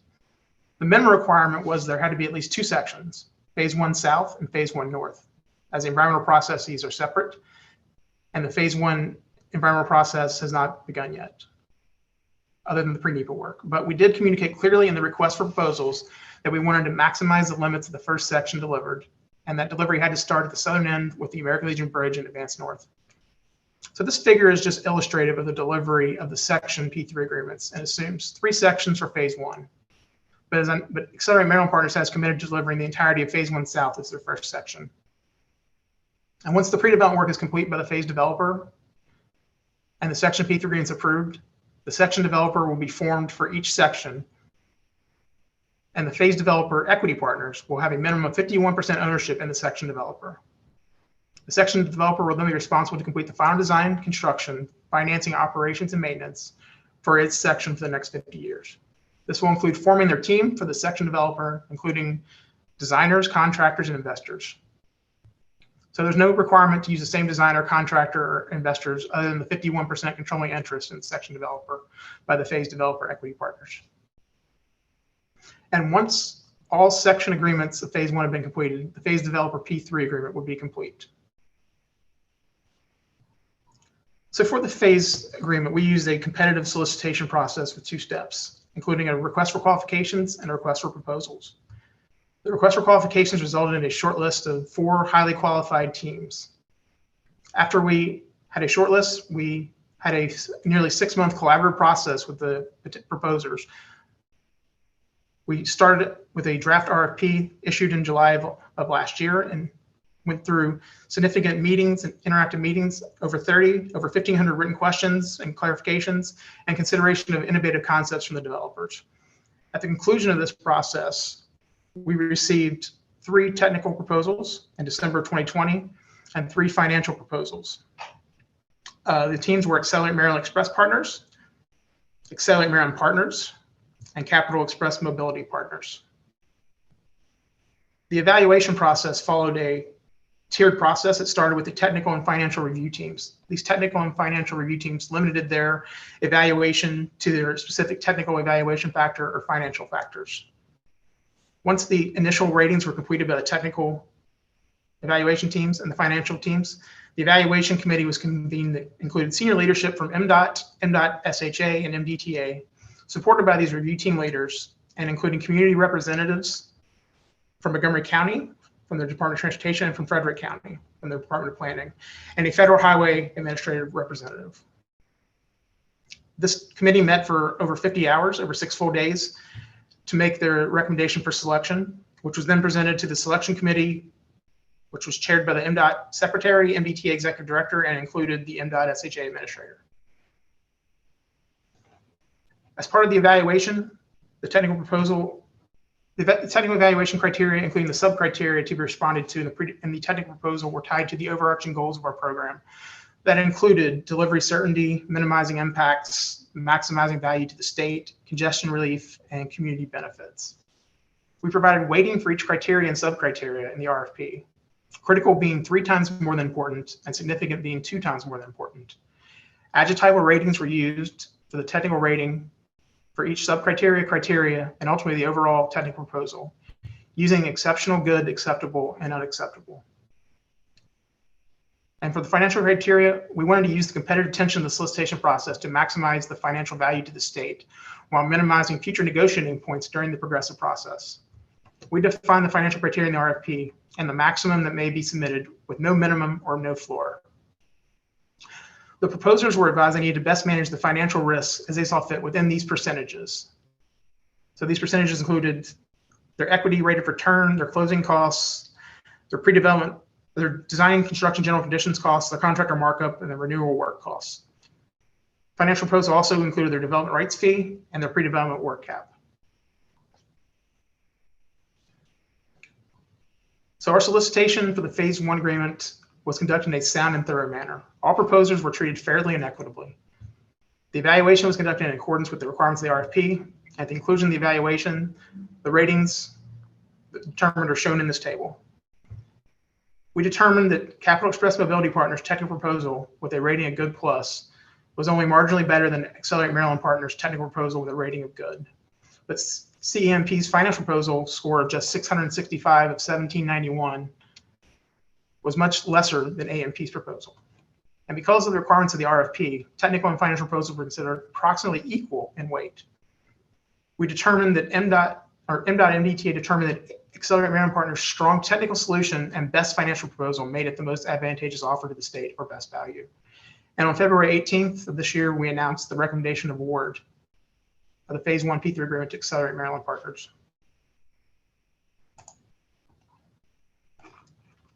So who is Accelerate Maryland Partners? Their lead developers are Transurban Operations and Macquarie. They include their lead designers of Dewberry Engineers and Stantec Consulting. And they also include Bechtel Infrastructure Corporation as a supporting construction manager. And I want to make this clear.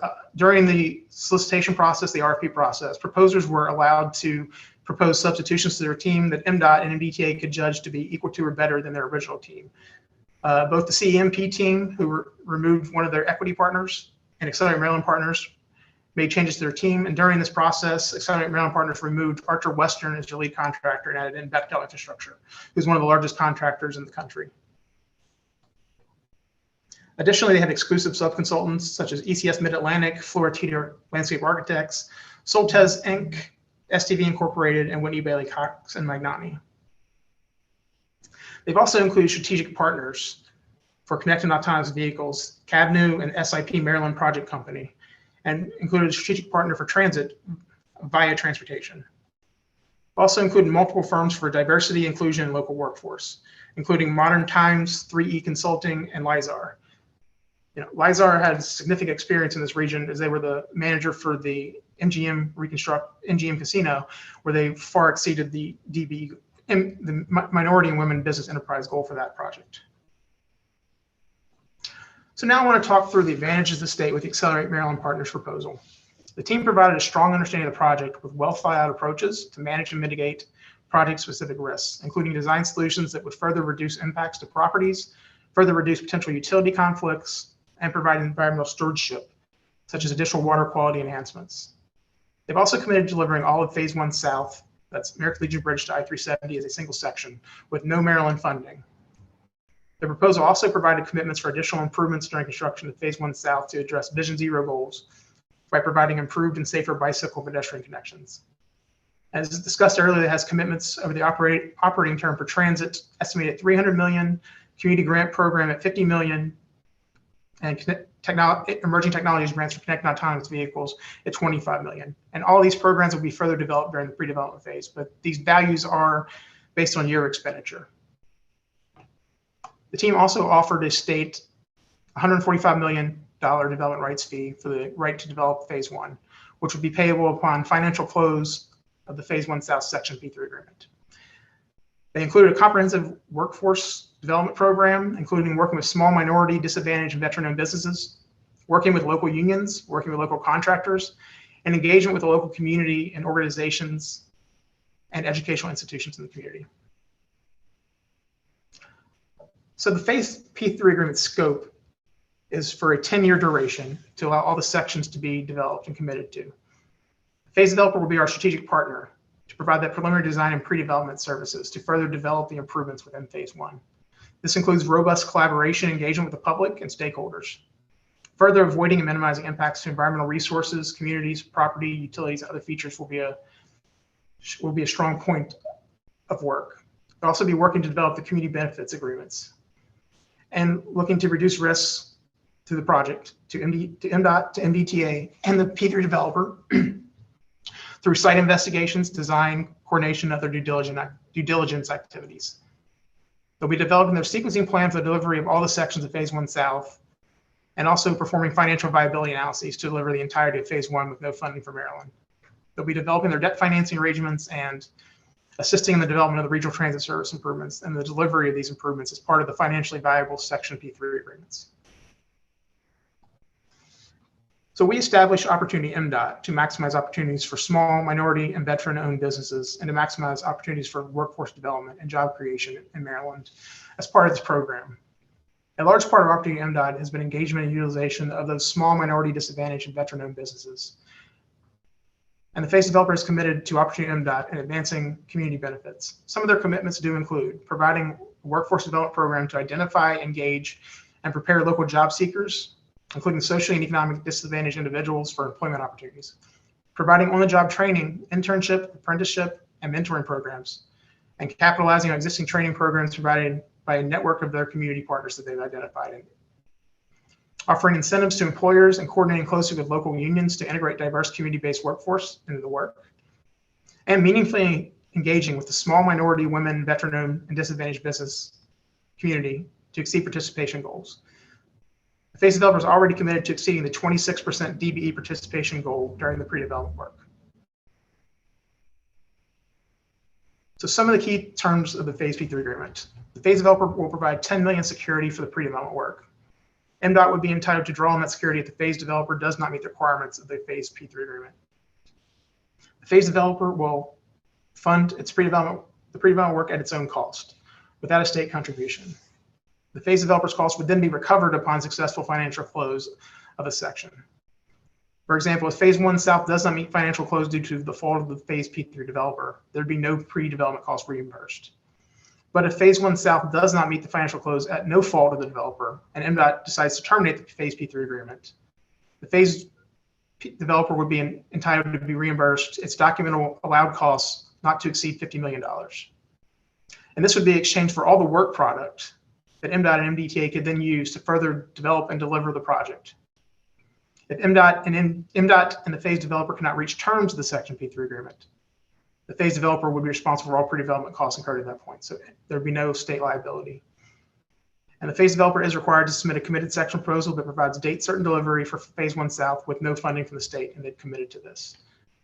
And in developing this committed section proposal, the phase developer will, through an open book process and or competitive market pricing, provide a design build price. And the same open book and competitive market pricing process will be used for other aspects of the committed section proposal, including the operations and maintenance and tolling integration.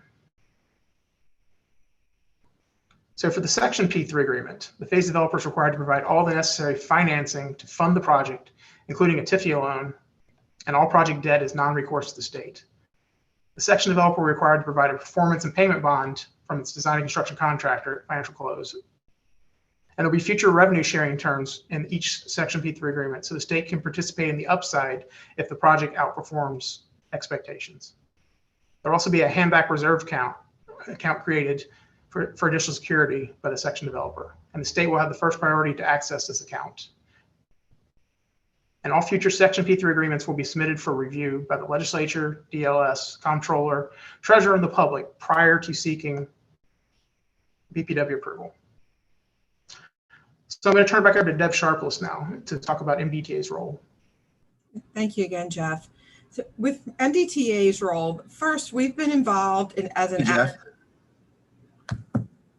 This is Corey McCray. I had a question, if you don't mind, before we get started. I didn't want to lose sight of it while I was right there in front of it. Mr. Folden? Yes. I heard Hello? you. Yes, this is Corey McCray, chair over in PSTE for the Senate side. I heard you you talked about coordinating, you talked about working in reference with unions. That was stated a number of times during your presentation.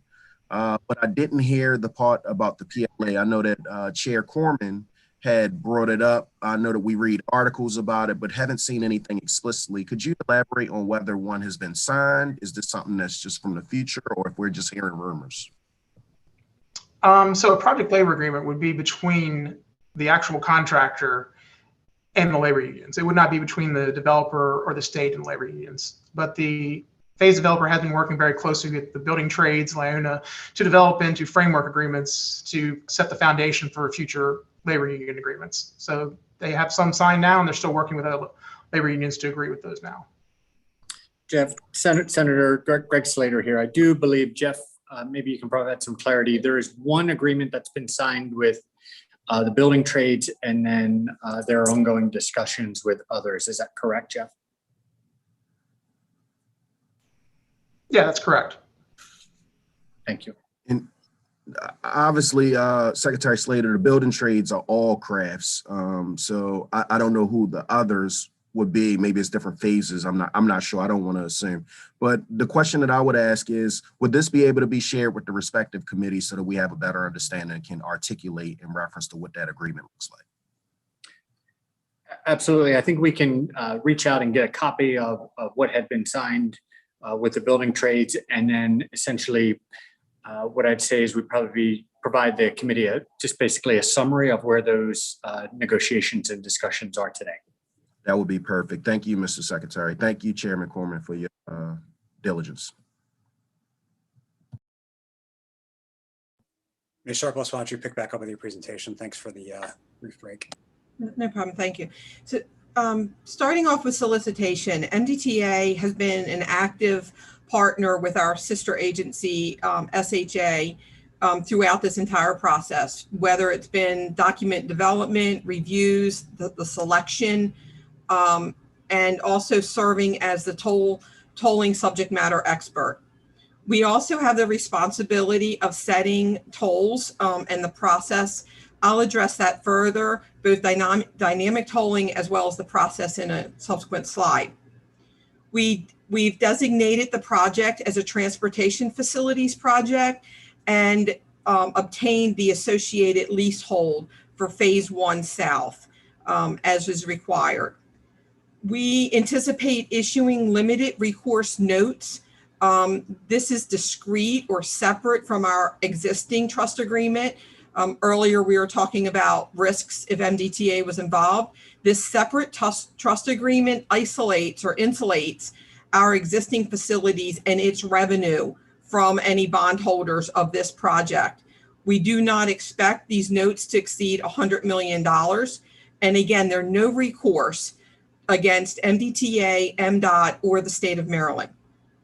We anticipate providing back office tolling service and customer service. And basically what will happen is the developer, the section developer, will pass the toll transactions over to MDTA, and we will process them the same as what we do today for our existing facilities, helping customers ensure a consistent experience, whether we're talking about the Managed Lanes project or another MDTA facility. And in providing these services, there is a cost reimbursement model to make MDTA whole so that its existing facilities are not subsidizing any of the costs of the Managed Lanes project. And then lastly, we will process development payment reconciliation. And what that means is as toll revenue is collected, not only for MDTA's facilities, but for the Managed Lanes, we will separate the funding, the money that comes in accordance with the respective trust agreements, and move the money accordingly. So Jeff, if you can move the next slide, please. So the road would be is priced dynamically. That's the proposal that has gone to our board members. And with this being among the most congested corridors in the nation, dynamic pricing is the only tolling mechanism that can allow for that reliable travel time. And so tolls would be collected electronically at highway speeds, cashless tolling, and that allows for an efficient movement of vehicles and is better for the environment as well. Toll rates can adjust up to every 5 minutes in order to maintain the free flow. That's different than the ICC, which has time of day pricing, whereas it's the same toll rate per mile for chunks of time. Here, the toll rate is set per segment, and generally a segment is between two interchanges. So toll rates will be higher where there's heavy congestion in one segment, but that does not mean the toll rate will be higher in another segment. Each segment's toll rate is independently determined. And then also customers will know what toll will be charged to them prior to them making the choice to use the Managed Lanes. And in the image provided is an example of what a toll sign will look like. If you can move to the next slide. The toll setting process. So MDTA will fix, revise, and set tolls in accordance with state statute. And the process that we're following to set tolls is separate and distinct from the solicitation process, the P3 program that Jeff has been talking about. And the process that we follow when setting tolls, it's well established in statute, and we will be following statute, and it's consistent with the process that we followed during the toll modernization. It begins with a toll proposal. We have posted extensive documents on our website. Matt, our DLS analyst, has addressed them and spoke about how well organized and detailed they are. And then we have public comment periods. We have 2 of them. The first one is underway now and runs from May 20th until August 12th. And we accept comments electronically, by email, and call-in. And the second, we also have public hearings. We have 4 hearings scheduled, 2 across 2 days. 2 of them on July 12th are in person in Rockville, and 2 are call-in or virtual on July 14th. And afterwards, after the first public comment period concludes, a summary of comments and analysis is presented to the MDTA board, And then a second comment period begins. And after that conclusion, the board has the ability to take action and approve the toll rates based on the input received. The toll proposal for this variably priced facility includes a toll rate range, which is required by statute. It establishes a minimum and a maximum per rate mile. The minimum is intended to ensure that we collect the cost to process a toll, and the maximum cannot be exceeded under any circumstance at all. We've also established a soft rate cap. Maryland will be the second state next to Texas that has established a soft rate cap. And what the soft rate cap does is it constrains the toll rate that can be charged by the developer to ensure price gouging does not occur. And certain traffic conditions must be met in order to exceed the soft rate cap. Also, it establishes discount and free passage, HOV 3+, buses and motorcycles. And lastly, includes escalation factors in order to be able to manage demand and ensure reliability into the future. So if we look at it from a customer experience, first we're comparing Maryland anticipated experience to Virginia. And then the next slide will go broader than just Maryland and look across the country. So the most common trip is 6 miles between the George Washington Parkway and Maryland 187. The average trip is 7 miles. The distance between the George Washington Parkway and I-370, the entire length of Phase 1 South, is 12 miles. Weekday average tolls are expected to be $4.42 for a northbound trip and $3.44 for a southbound trip. And this is assuming this is in $21 this year, and it's for a 2-axle Easy Pass transaction. Now, if we compare that to Virginia, the average tolls on I-495 is $5.40 compared to I-95, which is $8.45 per trip. On I-495, 87% of trips are less than $12, and 85% of customers spend less than $20 a month, meaning that customers choose to use the roadway when their needs align with ensuring a reliable trip. And on Virginia's I-95 express toll lanes, 74% of customers spend less than $20 a month. So on the next slide, we're looking at the nation. And these are all of the ones provided are operated by P3 section developers. And so if we look at Charlotte, that is I-77, it's 26 miles and for the entire length, and the average toll is $7.02. If we look at US 36 in Denver, the length is 16 miles, that's the overall length, and average trip is $5.84. And I won't read each one of these to you. And I mentioned Texas, who also has a soft rate cap, which is shown through the North Texas Express projects. So with that, let me turn it back over to Jeff. All right, thanks, Deb.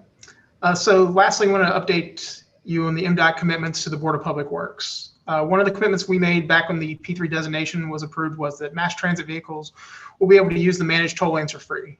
And we included this in the request for proposals. The MDOT recommended preferred alternative in the environmental process, and as Deb just noted, in the MDTA toll proposal. We also committed to specific transit investments that we provided as part of the P3 agreements. So we've included that in the pre-development work, and we're collaborating with Montgomery County and Frederick County to develop memoranda of understanding and to define transit improvements to be delivered as part of the Section P3 agreements. We also committed to a monorail feasibility study that was completed by MDOT and published in February of 2021. And we also said we would not acquire any property before approval of the P3 agreement, which we have not. And we're committed to not acquiring any property before BPW approval of a Section P3 agreement. except for potential option payments for the reservation or purchase of lands. Thank you, Jeff, and thank you, Deb. Just let me kind of summarize a little bit. Just our next steps and kind of where we are is really one step at a time, receiving comments back from the legislature, and I'm sure you're reviewing our documents as well as working with DLS, and hopefully this presentation can be of value. Then determining when the best time to seek Board of Public Works approval, all the way through financial close of Phase 1 South. But we're very much approaching this one step at a time, and myself and the team are here to answer any questions that you may have. Thank you, Mr. Secretary. Thanks to the department. Senator McCray, I see one of your colleagues has a question, and you guys have been quiet over there, so I'll let you guys go first. Senator Peters. Thank you, Mr. Chairman. Kind of the underlying issue for me is the purple line, what happened in the purple line, and what have we done to make sure it doesn't happen again here? Would you just briefly just tell us exactly how you saw what happened in the purple line and how we're going to prevent that in the future? Absolutely. And so let me kind of talk about the purple line P3 compared to this one. So purple line availability payment P3 has some operational aspects to it. That project was kind of all the way through the development process when we put that out for bid. Then we had a lawsuit and it impacted that project kind of after the award.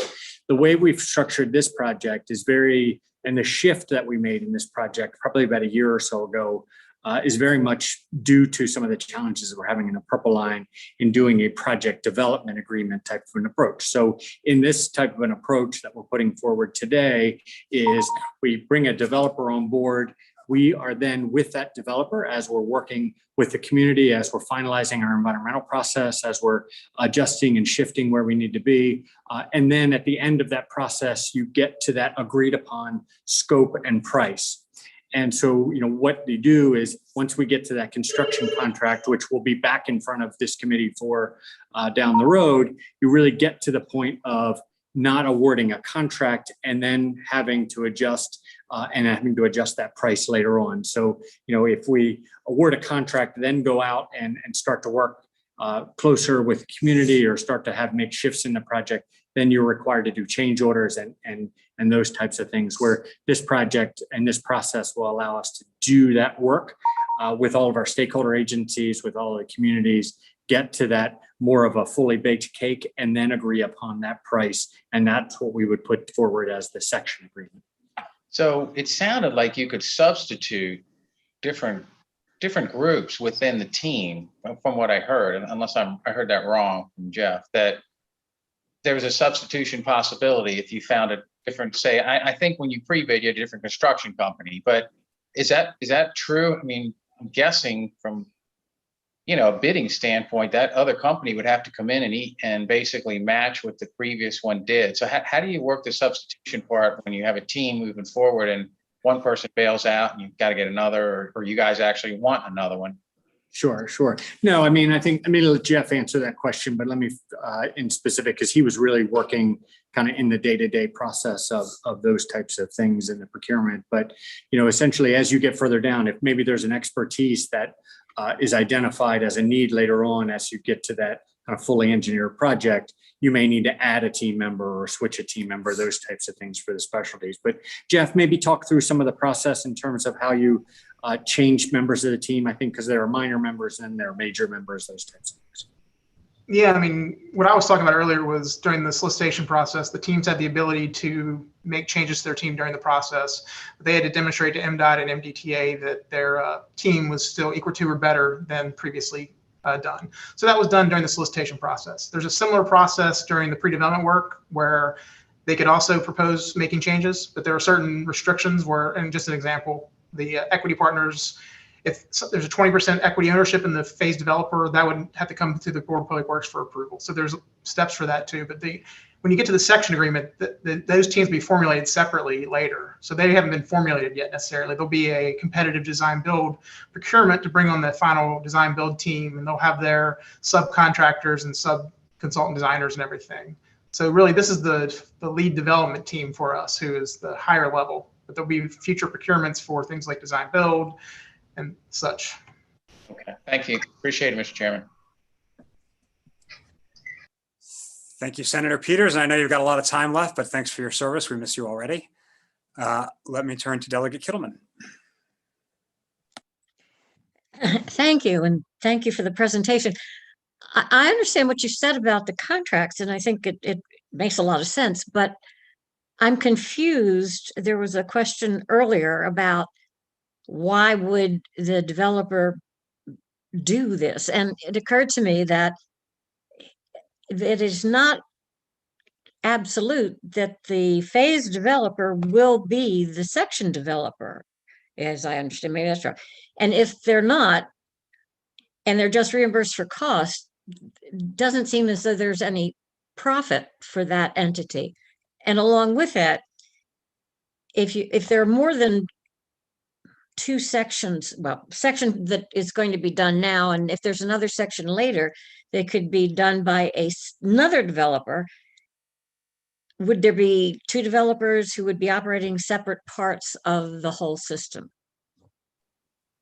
No, Delegate. Thank you for the question. I think it's a little bit confusing. Let me let Jeff maybe explain it, kind of the dynamics and the layers there. Jeff? Yeah, I mean, so let's talk about the phase developer first. They're really doing this pre-development work, I mean, potentially at a discount on the ability of getting to a final section agreement where they get the final design, build, finance, operations, maintenance. So it's really something, these teams do, whether it be, I mean, just an example for, this is a P3, but contractors do it all the time, and construction manager, general contractor, or construction management risk. They come in, they work with the agency, they develop a project for that ability to deliver it. Now, we maintain the off-ramp. If we don't have fair pricing, if it's not the right partnership, if it's not the best value for us, we can terminate the phase agreement and then deliver this through other means. Now, each section developer under the phase developer would be owned by that phase developer.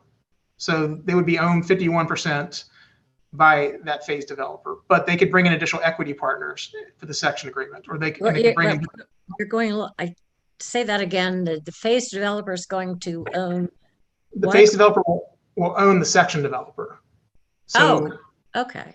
At least 51%. They will have majority ownership in it, but they can bring in additional equity partners to help fund the construction work and the long-term operations, maintenance, and such. So there really isn't a separate bidding process for the section developers. The section is more of a negotiation process between the state and the developer, but this developer has committed to bidding out their design build work to the open market. So that significant capital cost for the design build work will be competitively bid. That makes sense. Thank you. Thank you, Delegate Kittleman. Delegate Lewis. Thank you, Chair Corman, Secretary Slater, and you all. Really appreciate the presentation. Help me wrap my head around something. My questions kind of follow up to Senator Peters on controlling costs. So as I understand, as Bill just said, you have this phase developer who has a majority stake in all the sections, right? But how do we control costs for, let's say, these equity partnerships that I guess the state isn't directly involved with? We're directly involved with the bigger picture. And if these folks are switching in and out, like let's say they have increased costs or something, I imagine it goes back uphill to us. How does this work? Can you help me wrap my mind around that? Because I'm really concerned about cost control for these subcontractors. Absolutely, Delegate Lewis. Thank you for the question. Let me start this, and then maybe Jeff can expand a little bit. But essentially, as we go through the project development process, essentially what we do is we work directly with the developer. Then we agree upon a price. We sign that section agreement, and then really it's on the developer to contain those costs, because the contractors and subcontractors would then be working for them and not necessarily working for us. Our contract would be with the developer. The developer would then have contracts with the contractors, both large and small. But Jeff, maybe you can expand on that a little bit. Yeah, I mean, that's correct. We have that section P3 agreement will be a fixed price, date certain contract between the state and the section developer. and they'll be responsible to ensure the work stays within budget. There'll be certain instances like where they could do a change order. So it's some sort of change for unforeseen site condition, for example, like hazardous materials were discovered no one could have foreseen. So that might be some place where the state would have a change order. But generally speaking, the section developer's got to manage his contractors and designers and everyone to ensure it meets the requirements of the contract. And we're there to oversee it and to make sure it's going to meet the public function and be a good quality product. Okay, and the only follow-up, if I may have, is, so obviously the Purple Line had a lot of legal challenges that popped up that delayed it. I imagine this is going to have the same. You're not moving, families and households and businesses the same way that was. But can you say just, you all threw a lot at us. Can you say very clearly, like, how we're going to control for that? Yes, Delegate, thank you. Believe me, as this project was being developed, I was living and breathing some of the challenges that we were having with the Purple Line. And so that was very much on my mind many, many days. So, really what we're working through now is this developer, bringing a developer on board, bringing a partner on board, bringing a long-term partner in delivering transportation solutions to us. And then we go out and we work with the communities, we work with the stakeholders, we work with the agencies and really get to that final price and keep that kind of managed. So, as part of where some of the challenges occurred on the Purple Line in the beginning of the project, really kind of was a bit of a snowball effect, but they started in that development process that we're going to be working through as we're kind of building this partnership and before we agree upon a price. Thank you. I will add, Delegate, that there were a whole host of challenges on the Purple Line that could possibly be a conversation at another time. Just kind of talk through lessons learned and some of those aspects, because I certainly have been kind of living and breathing them, and I came into it in somewhat of a kind of a fresh perspective, not being involved in the procurement and those types of things. Came in kind of in the middle, so I'm happy to have that conversation as well. Thank you, Delegate Lewis. Chair McCray, I'll turn it to you. Senator Saling. Thank you, chairs. Appreciate that. Thank you, Secretary, for all the information. I can say I somewhat understand about how contracting out and getting subcontractors to be a part of the process with a fixed income is really important in making sure we keep within that, I guess, that area of money. But what would be, I guess you would say, an issue or problem, just to say, if maybe it came into more work, more development, changes, maybe extreme, coming into maybe just say, all of a sudden we've seen some hazmat or something, and to go to a point where we say we need a whole lot more than this, more money that is than this. What would be the process when you would get back to us legislators or other, how would that go? And another question is what is the minimum and the maximum of the amount of the toll that would be going through that certain area for, I know those that would have to pay for that. I appreciate that. Thank you very much. Certainly. Let me kind of first start, and then I'll probably ask Jeff and Deb both in terms of SHA and MDTA. Really, when you look at those cost overruns, you had mentioned hazardous materials, those types of things. That's the same example that Jeff used. It's very similar to a normal design bid build project. You're out there, you're going to see things that are out there, things that you don't know are out there, and you just work through that process. And there's risks that are laid out in the contract, who owns what, those types of things. And then we would work through that, and if those costs and certainly challenges. This project is a long-term partnership, so you have a different set of tools to kind of work through with those things. But certainly it's very similar. Once you're in construction and you're kind of working through that. On the toll rate setting process, there's a soft cap and a hard cap. And then there's really this thing called putting trips together. So for instance, someone may drive 5-6 miles, they may pass through 3 to 4 different gantries, and the toll rate would be different at each of those gantries, presumably, and we would put that trip together. So, I think it would be hard to kind of predict exactly what each trip is going to be until exactly what those conditions are and exactly how long that trip is going to be. But maybe, Jeff, could you start and maybe see if we can expand a little bit on my explanation on the the unforeseen type conditions, and then I'll turn it over to Deb and see if she wants to expand a little bit more on the toll side. Yeah, sure. I mean, part of the unforeseen conditions, that's part of the value of the pre-development work, is bringing this developer on now and having them do all this due diligence work beforehand, because they're now taking certain liabilities that they wouldn't typically take in a typical fixed price procurement. So they'll be setting their, doing soil investigations, doing things like that to get all their existing data so they can make better informed decisions on their pricing. And that way, they have liabilities. Like if we go out and we do the soil borings and we do certain things, we transfer that to a developer at a fixed price, we take liability for those things. It's we have to take that liability gap. This kind of eliminates that liability gap and reduces the potential for those types of changes. I hope that makes sense. And I'll go ahead and turn over to Deb for the toll side. Yeah, thank you. I again agree with Secretary Slater in that the toll rate is calculated on a per segment basis, so per interchange basis, and they're independently determined based on traffic and then consolidated together into a single trip. And so on our website, we have a 90-page document. It was our board book. It was all the information that we presented to the board members. And we have information on there that looks at average tolls per hour. We have information about certain trips, common trips, and what would the toll rates be at different time periods. And of course, PM peak, would have higher tolls. We have information about the soft rate cap and the percentage of time in which the toll rate will not be allowed to exceed, and it's actually constraining the toll rate.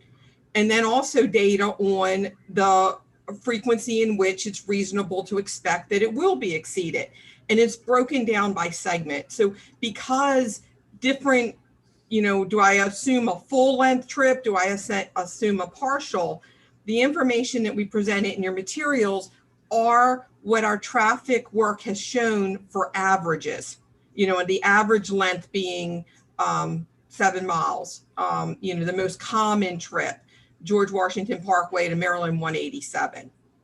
And I think the biggest thing that we want to make sure there's never any confusion is just because traffic might be high and the toll rate might be high at the American Legion Bridge, that does not mean that that same toll rate is going to be for a different segment, closer up I-270. Thank you. And I just have just one suggestion I think would benefit the overall. We do have areas where we've had a lot of ongoing construction.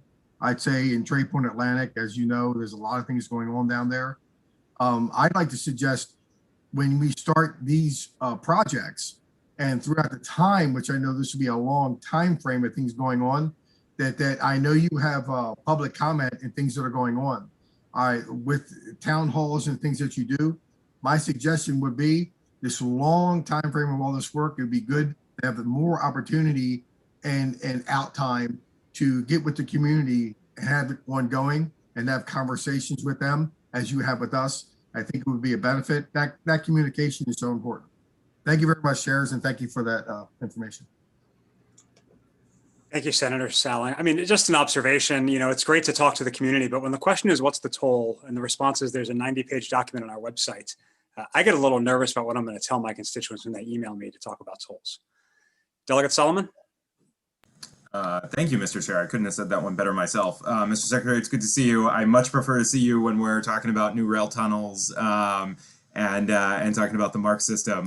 But I appreciate you being here, and I appreciate your whole team being here. I just wanted to follow up on Ms. Sharpless's comments earlier, because I know they were directly related to the questions that I asked the DLS team.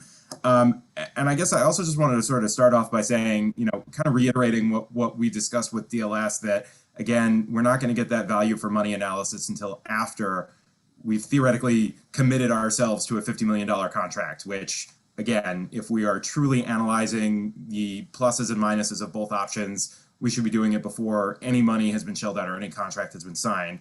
And I guess I was sort of frustrated because it seems to me like we're working here from a flawed process from the beginning, sort of a wag the dog, right? We're not really having a true analysis of potentially cheaper options. If we're looking at, instead of 4 toll lanes those toll lanes have to fund the bonds and the financing that a for-profit company is doing, again, not out of the goodness of their own heart so that they can satisfy their shareholders. We're not looking at maybe if we do 2 reversible lanes, which is a significantly cheaper prospect, would require significantly less bonds having to be shelled out, significantly less financing. We're sort of, again, we set a premise and we're operating from that premise before we looked at all of our options. And I guess, it doesn't make a whole lot of sense to me if we're saying that Maryland is at a AA rating and we know that Transurban is significantly less than that. Maryland residents are going to pay for that discrepancy because it's being financed by tolls that are being paid by Maryland residents or, Maryland drivers who are going to be driving on those lanes. So this idea that, somehow the legislature couldn't make a decision to increase MDTA's bonding authority while also, finding, additional options. And, we didn't even talk about the potential for federal infrastructure. If the American Legion Bridge is as substantial a bottleneck as we're all saying it is, and we said it's only 20% for commuters, it's mostly interstate traffic, I would imagine our congressional delegation and the governor could get a significant or a small piece of what will be a, potentially $1 trillion infrastructure package. We didn't even talk about that. So I guess before I get into my other questions, I did just want to ask one clarifying point. I think it's come up a couple of times. Can you give me exactly how much each phase is going to cost, the phase 1 South and phase 1 North, just so we have clarity on that? Sure. Thank you, Delegate Solomon. Let me break down a couple of kind of points that you made and see if I can offer some insight. And then I'm going to ask Jeff to kind of break down the costs of each of those phases. So first, the value of money conversation. I think it's a really, really important point.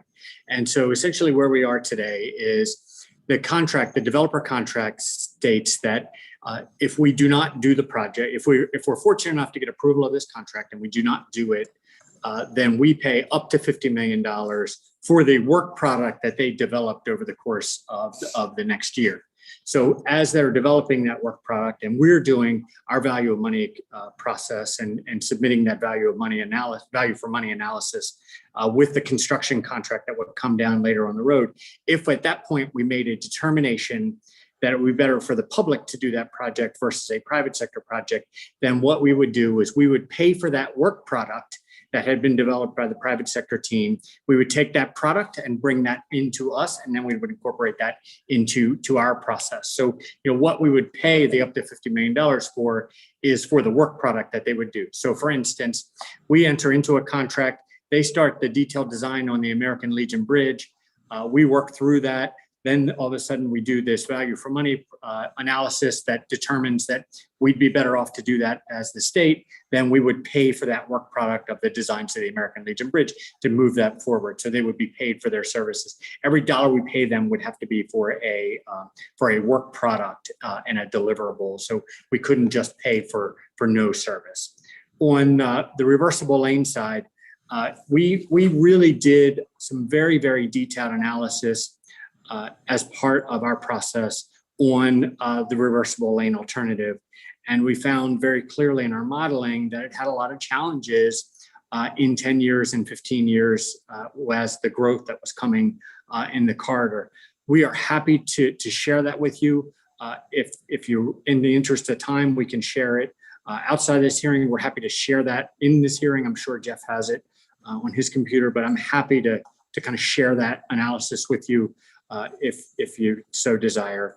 And then, lastly, on the federal infrastructure package, I certainly understand where you're coming from on that. We did have a strong federal participation on the Woodrow Wilson Bridge on the other side of the Beltway years ago. The federal government did own part of that bridge, which was kind of part of that equation. But we have a lot of infrastructure needs across our state. When you look at our interstate system that was built in the late 50s and early 60s, we're having to replace all of those bridges around the same time. We have extensive needs on our transit system for a state of good repair and trying to upgrade that. You and I shared some time together a few weeks ago at the BMP Tunnel, which is a project that we're very focused on asking the federal government for help in that project. And so, as we have these kind of depth of needs. I think the thought is that a project like the American Legion Bridge has a different set of parameters around it, that we're just trying to use whatever set of tools are available for each set of infrastructure. But certainly happy to continue that conversation as well. But maybe Jeff can talk a little bit about some of the breakdowns on the costs, and I hope kind of that perspective that I shared was helpful. Yeah, no problem. So the total cost of phase one is $6 billion. That's our current estimate. Phase one south is about half of that, it's $3 billion. And that's based off a very much more detailed estimate based on the recommended preferred alternative and preliminary engineering.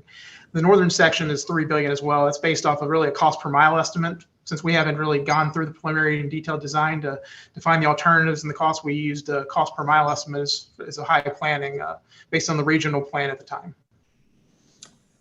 Thank you. So, and thank you, Secretary Slater. I mean, I guess it's helpful to know that because I mean, maybe I'm reading this incorrectly, but it seems like all the contract items say that the north section is still not, there's been no confirmation that it's financially viable yet. So I guess the question in my mind is if we're talking about enough toll revenue to fund something that's equally as expensive that will be funded by a congested portion of the American Legion Bridge. I have concerns about that. I know my time is running short, so I did have one very specific question, particularly about the contract language, although I do have some also major concerns about section 6.2 that seems to claim there will be no lawsuit ever filed when one of our concurring agencies has very clearly stated they have significant legal issues with what MDOT has been doing so far.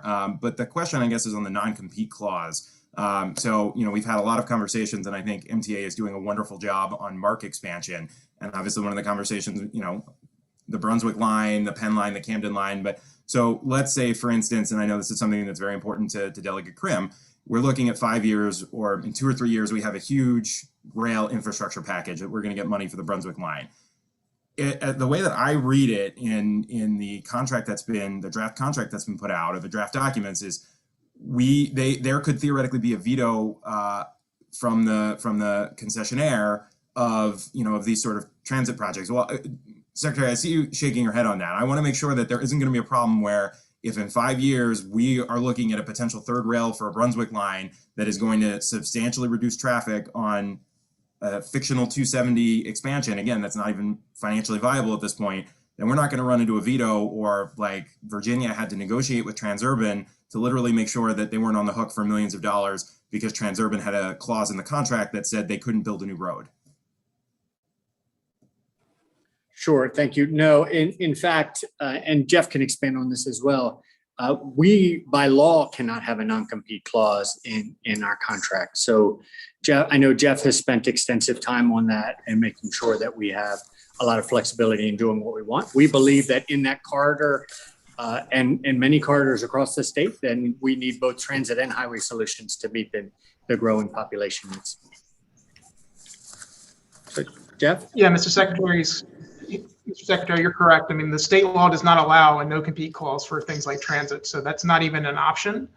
The only thing we have in the contract is not a no-compete clause. We have a competing facilities clause, and it's only if we were to expand the corridor, the actual 270 or American Legion Bridge corridor, to add general purpose lanes. So in that event, if we decided we wanted to add new general purpose lanes, we would have to potentially, they have no veto, no way to stop us, but if they can demonstrate that there's a financial harm, we may have to provide them some sort of compensation. So I just want to be clear on this because we're on the record here and maybe we can have a follow-up conversation. So I am reading from, this is the phase 1 P3 agreement on page 25. It says MDOT shall ensure that the cost and scope of the transit service improvements that are to be delivered under a section P3 agreement are not of an amount that prevents the section from being financially viable. So if that money from this P3 agreement were to go to MARC or to BRT, which is a huge priority for our county executive and our county council, I read that as saying if the Corridor Cities Transitway is going to, dramatically reduce traffic on 270 like we want it to, like the plan that our county has, this reads to me like that's not feasible. And I just want to make sure that maybe I'm wrong. So that section you're talking about, what it's basically saying is that any regional transit service improvements we include in the contract cannot make it require Maryland to put money into the contract. So if we're just going to use one as an example, if we're expanding bus bays at Shady Grove and it costs $50 million. Maryland will not pay for that. It has to come out of the P3 agreement. There's no Maryland funding to be contributed for those transit improvements. Which it would essentially be the toll revenue that would be paying for those solutions as part of this. Now, we certainly could independently, outside of the toll revenue funding source, do whatever we wanted in that corridor.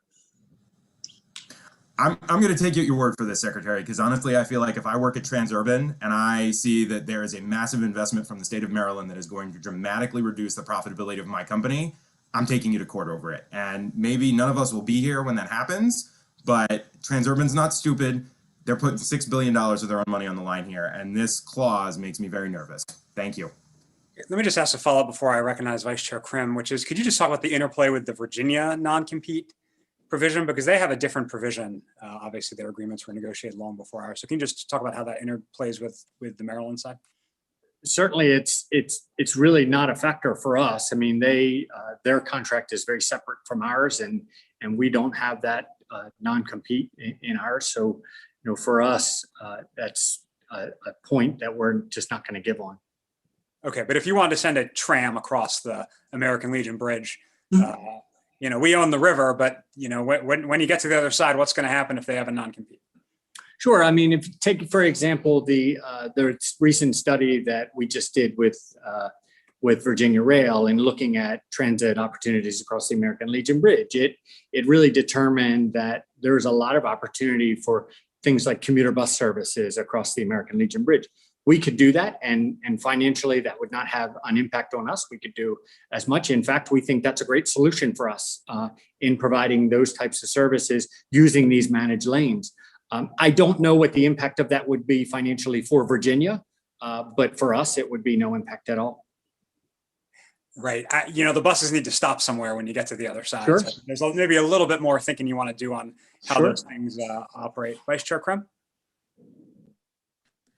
Thank you, Mr. Chairman, and thank you, Mr. Secretary and Mr. Folden, Ms.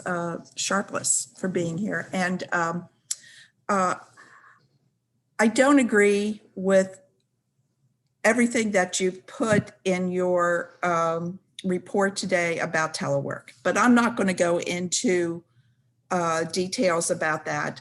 But, you know, our Maryland Transportation Institute has told this committee that if we reduce traffic by 10 to 15%, we would have free flow traffic. Now, if you don't agree with that, I'd like to see your numbers, and then I can ask them to comment on your numbers. But they are at the University of Maryland, and you participated, I believe, in the hearing this committee had when we had that information from the Transportation Institute, but that's my purpose here. I want to go to a little bit at 30,000 feet, okay, on this. And I want to say that 20 years ago, we experienced 9/11. And during the time of 9/11 till now, I was an alderman in the city of Frederick before I was a delegate, and I was on the Transportation Planning Board. And we talked about the regional gridlock that was suffered in this area. And people, my constituents in Frederick County, did not get home, some of them, for 24 hours. And soon thereafter, we had snowstorms that also had regional gridlock. And Mr. Secretary, I want to tell you that I don't see anything that has changed.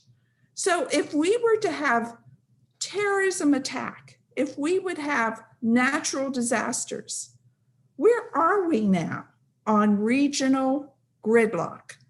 And can we wait for all these agreements to get done? And one more thing, and that's the air quality. How does this project impact or reduce emissions so that we have better air quality? These are just two things. One's public safety, one's air quality. Big topics, but I'd like to hear your response. Thank you very much. Absolutely. I was taking some notes because I want to make sure I'm answering all your questions correctly. First, in terms of regional gridlock, I've been around long enough that I've worked on some of these issues a few times.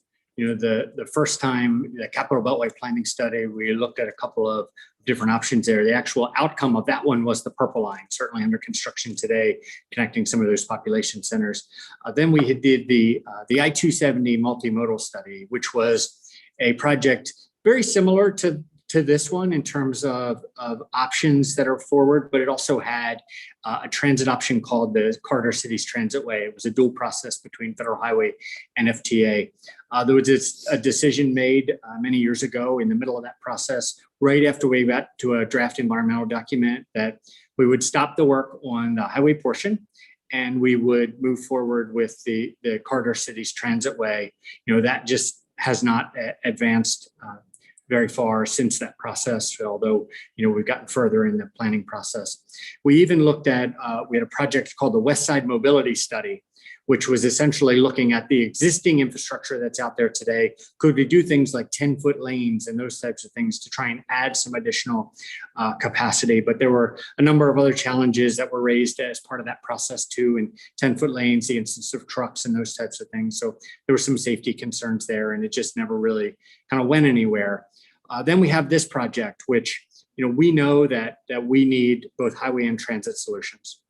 I am working really hard to try and get to agreement, trying to get to what I'll call a space that maybe there's some consensus. Will we get there with full consensus, or will we get there with full compromise with all parties? I'm just not certain, Delegate. But I can tell you that if there's a space to find where there's some compromise, that we can come together, both the state and local governments and the stakeholders, I'm working hard to really find that, because I do think we need to not only try and solve some of these congestion issues, but they're not just for today. We have very real congestion issues today, but we have a really hard, long growing region. We have a lot of growth projected in this region. And so what this solution does for us is it not only helps us alleviate some of the congestion that's out there today, but it builds some more of an adaptable solution that's out there to manage the growth at the same time. So it gives us the ability to grow things like carpooling, to provide some commuter bus service, those types of things as part of this solution. So, it gives us the ability to do that. We don't have the ability to keep going back and adding more general purpose lanes and those types of things. It's just not feasible, and it's not the right thing for us to do. And so we're just going to try and keep working hard to try and find some compromise and find some consensus to solve these questions, because on top of that, we have the real infrastructure needs. The American Legion Bridge is a very real infrastructure need. We know that we're going to have to put a new deck on that bridge within the next 10 years. Us putting a new deck on that bridge will have an impact of construction, and the impact of that construction will be the same as if we replaced that bridge. So, it's really what we'd like to do is be able to provide some relief on the back end of that construction.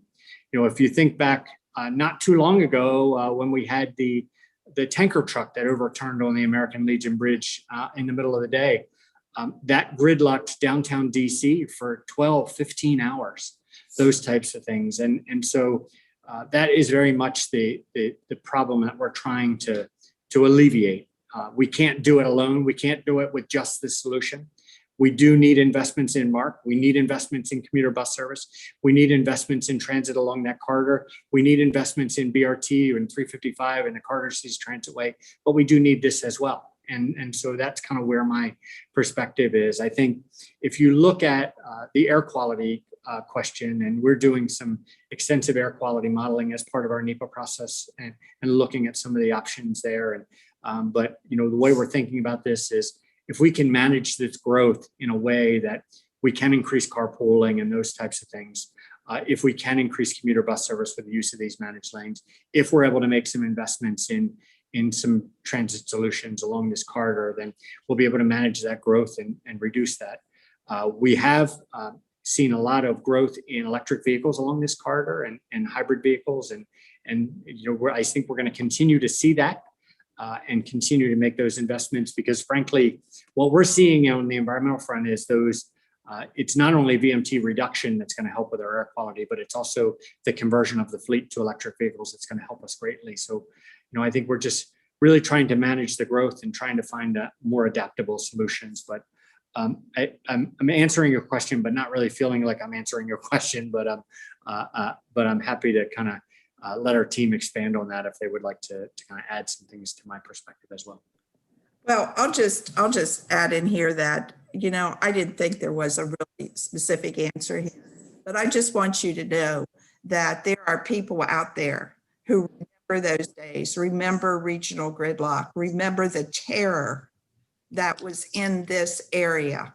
When I talk about this area, I mean the metropolitan area on that day. Now, I know some of my colleagues here may not be old enough to remember, but 20 years ago, and wonder if we would have a terrorist attack now.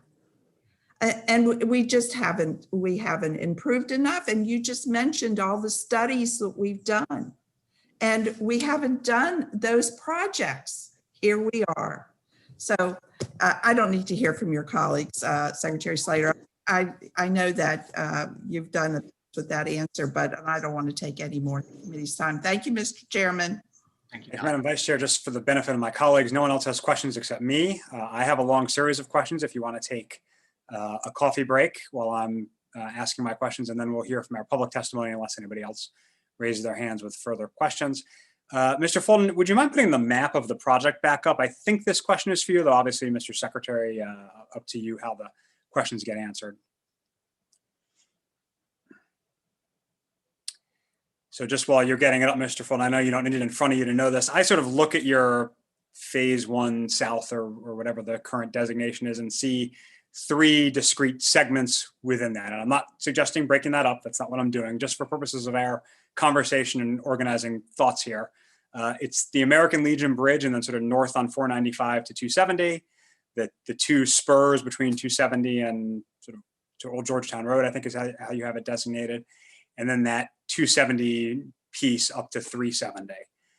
So I'd just like to take each of those segments in turn briefly, if we could, and talk about them.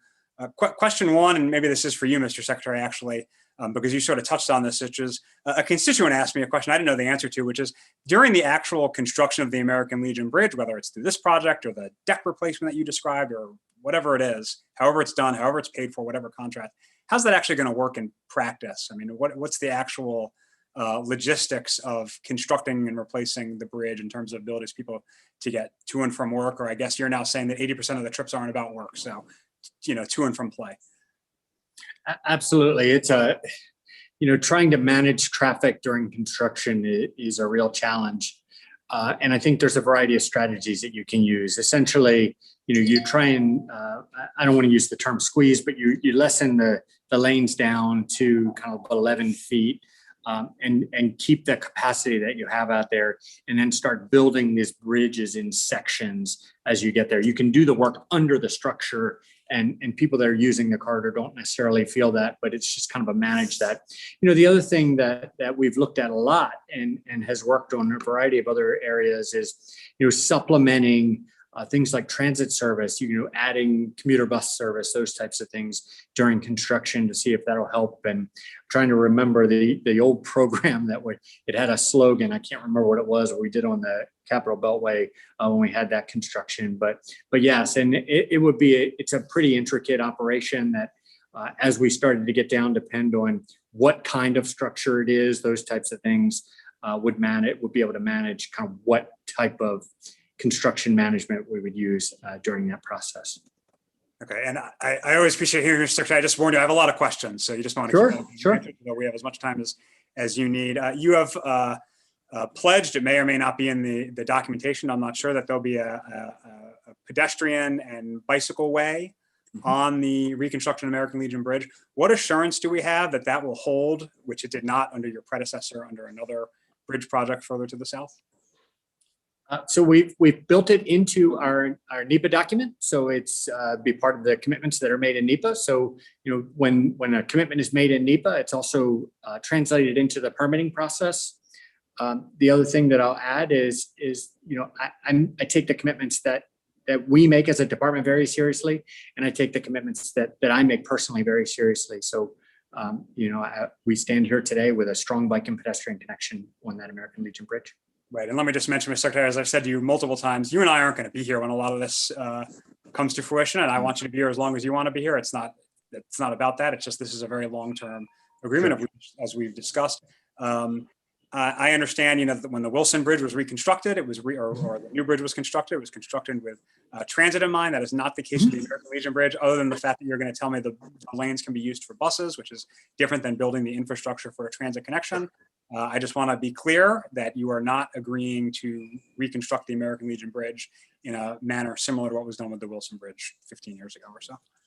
Sure. So the approach is different, but the long-term goal is essentially the same. So, the Woodrow Wilson Bridge was built with space in the center that was, geared towards high occupancy travel later on down the road. What we're doing on this project to minimize the footprint is building using a process called adaptive capacity. So essentially making sure that the structure is constructed in a way that we could kind of add that later on without having to reconstruct underneath and have capacity or width that's out there today that's not being used, but have the substructure of the bridge ready for if that were pursued later on.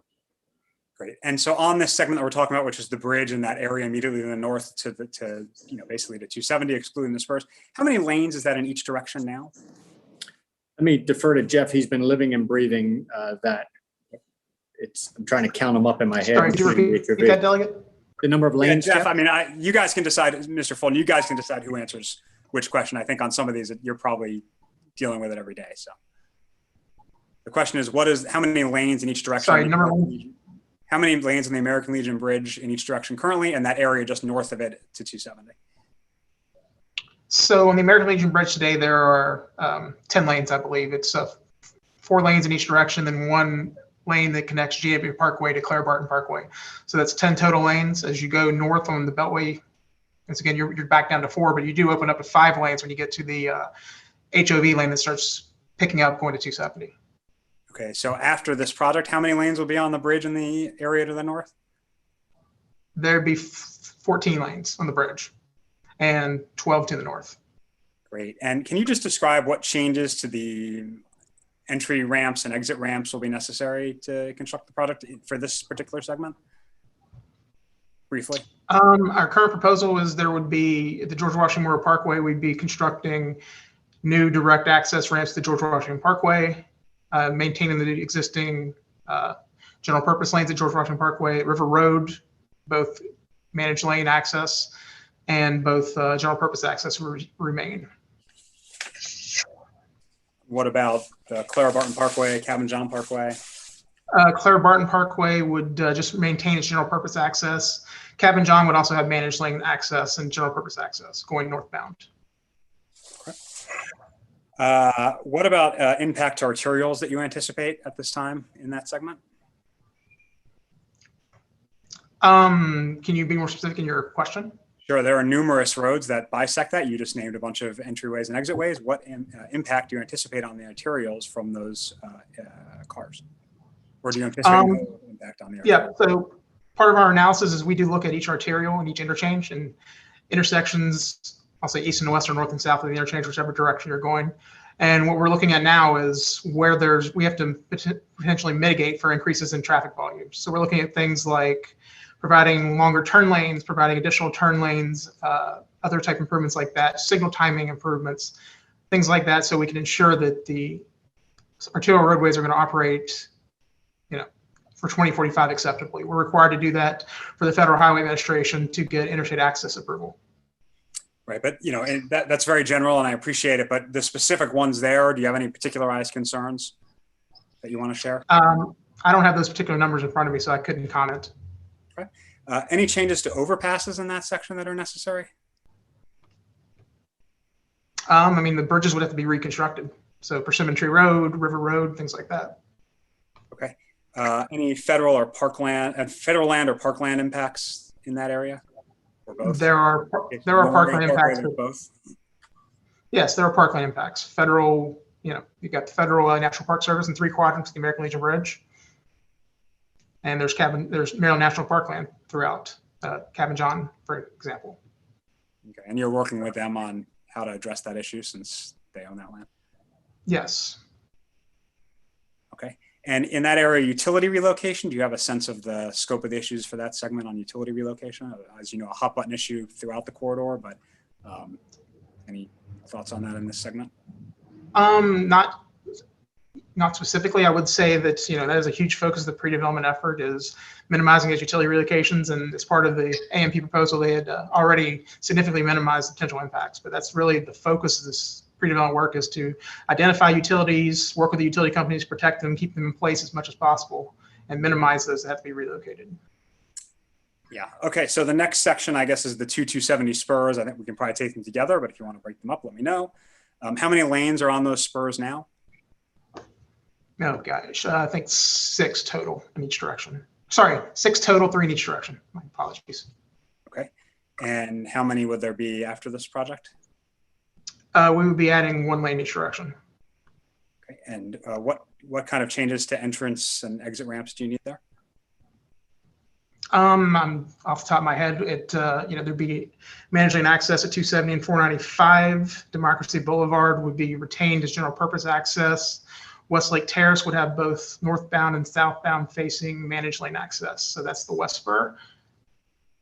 East spur, we would be looking at really just at 187 is where the lanes would begin, and then open up to go to 270 going northbound. And when we talk about managed lane access, does that mean sort of a separate new ramp that has to get built to get them from the toll lanes to the arterial, or what does that mean? Yeah, there'd be just an example, there'd be a ramp that goes from the arterial to the managed lanes in the middle. So you wouldn't have to enter the general purpose lanes and weave over multiple lanes of traffic, causing friction on the network and slowing traffic down the general purpose lanes. You can get direct access into those managed lanes. And I suspect it depends on the particular entrance and exit, but like what kind of height are we talking about with something like that? I mean, I went to undergrad in Los Angeles. I was in college at 9/11, Vice Chair Krim, and we had, incredibly huge on-ramps and off-ramps. I mean, these things were like skyscrapers in the sky almost, built for earthquakes, thankfully.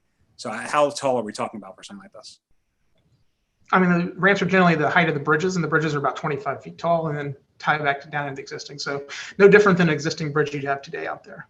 Okay, so you expect that, if the Beltway crosses over Georgetown Road, the ramp from the managed lanes would be no taller than the existing sort of overpass. Generally speaking, yes. There may be some places where there are additional flyovers, but none on the top of my head right now. Okay, I'd be curious where those additional flyovers are, when you have time for follow-up. So on those 2 spurs, federal and/or parkland impact? Yes. Maryland National Parkland, I believe, is through that area. Okay, and any issues with NIH over there? I'm not sure how far it goes over. I don't recall any now, but that's my memory. And on those spurs, any utility relocation particular issues? I mean, just particularly there's utilities throughout the entire corridor. I couldn't comment on each individual one. There's hundreds of potential conflicts that have been minimized and are continuing to be minimized. So. Okay. And then the third segment is I-270 to I-370. So how many, basically from the 495 on 270 to 370, how many lanes is that in each direction currently? So it's generally 6 in each direction. So you've got 4 general purpose / HOV lane in the median, and then you've got the barrier separated collector distributor roads, which are 2 lanes in each direction. Right. So how many HOV lanes in each direction currently? HOV 2 lanes to be specific? There are 1 HOV lane each direction. Okay. And those operate for 3 hours a day, but the hours depend on the direction? That is the current policy. Okay. And the plan is to put how many lanes in that segment? We would add 1 lane each direction. And so it would go from 12 to 14 total. And you would do something with an HOV lane? The HOV lane would be open to tolling customers as a hot lane. Okay, so currently for 21 hours a day, the HOV lane is you won't call it this, but a lane open to what we would normally consider general purpose traffic. But now it will be a toll HO3 transit bus lane, is that? Yes, under federal law, single axle vehicles can use an HOV lane in the off-peak direction if the HOV's capacity allows for it. Sorry, that's interesting. I do want to talk about that, but it doesn't sound like an answer to my question. So let me ask again. Okay. Currently, there's an HOV lane in each direction. For 21 hours a day, anybody can ride in it, paying no toll and not having a carpool. Is that right? Yes. Okay. Under this plan, that lane will be an HOV 3 lane. It will be open to a toll payer, someone with a 3-person carpool, or a mass transit bus 24 hours a day. Yes. Okay. If I were to say that all current lanes remain free in describing the plan, would that be accurate?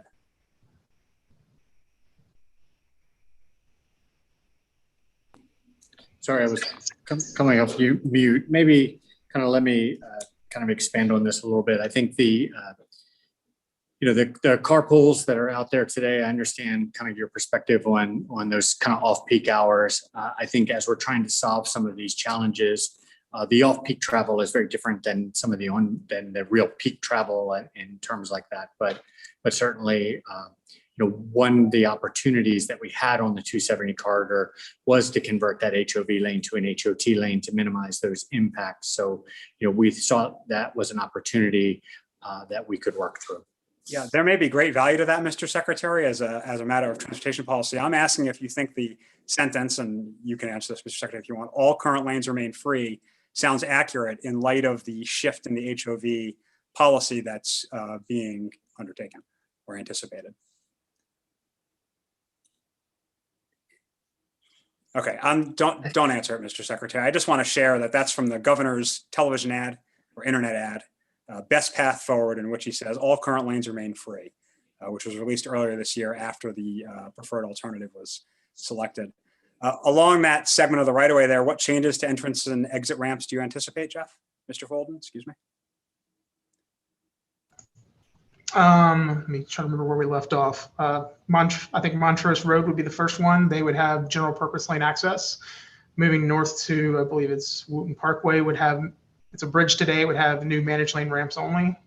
Then you've got, I think it's Falls Road 189 and Maryland 28 would retain the general purpose lane access only. Goody Drive Bridge, which doesn't have an interchange today, would have managed lane ramps. Shady Grove would retain its general purpose lane access as it does today. And I think 370 would then have both general purpose and managed lane access. So it sounds like maybe one of the things you're trying to do is take advantage of places where there's an overpass, but not access to provide the managed lane access. Is that, am I reading into that too much, or? Well, we were looking at the best places to provide access to accommodate traffic and give people the ability to access that as much as possible and spread it out through the corridor and have the traffic spread out through the corridor. Yeah, sort of like you making use of a whole grid rather than one road. It makes sense. Any particularized impact on arterials in that section that you want to discuss? We're 370 south to the Beltway here, from on 270. Not in particular, like I noted earlier, we're analyzing all the interchanges and nearby intersections and looking how to mitigate if there are localized increases. Any particularized overpass issues there? No. Okay. Any federal and/or parkland impacts? Yes. Would you like to elaborate? There are park impacts in the city of Rockville to city of Rockville parks. Okay. And in that area, though, there's no national capital park and planning? I don't believe so. Yeah, I don't think so, though. I'm not sure. And no federal land in that section, right? No. Okay. And anything particular about utility relocation in that area, separate from your sort of general points about the entire corridor? No, I think the general points cover it. Okay. And then anything else about the Rockville impacts besides the parkland? Obviously, I've heard a lot from the Rockville government about this. So is there anything you want to address about Rockville mitigation? Or maybe Mr. Secretary, I have a question for you. No, go ahead, Mr. Do you have something to say, Mr. Secretary? Or you want me Sure, to? Jeff, I think maybe give a little bit of detail on kind of the impacts and what is more permanent versus what is a temporary impact, those types of things. Yeah, I mean, we're still parsing that out, what's permanent and temporary, but like I noted earlier, through Rockville, the vast majority of the impacts are things like stormwater management, upgrading, modernizing drainage, building new sound walls and things of that nature. So we're not adding pavement to build mainline lanes. We are improving the drainage. We are improving sound mitigation, things like that in the communities. Okay, I've also heard Rockville raise issues about, they call them bridges, but maybe it's the overpasses there. Do you know what that's in reference to? I have to admit, I don't fully follow it.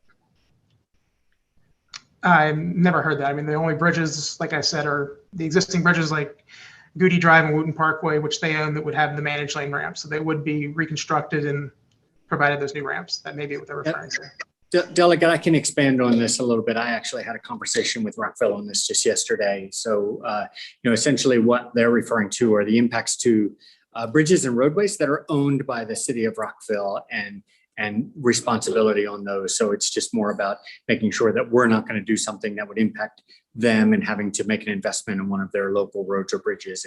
And certainly we would not do that. Okay.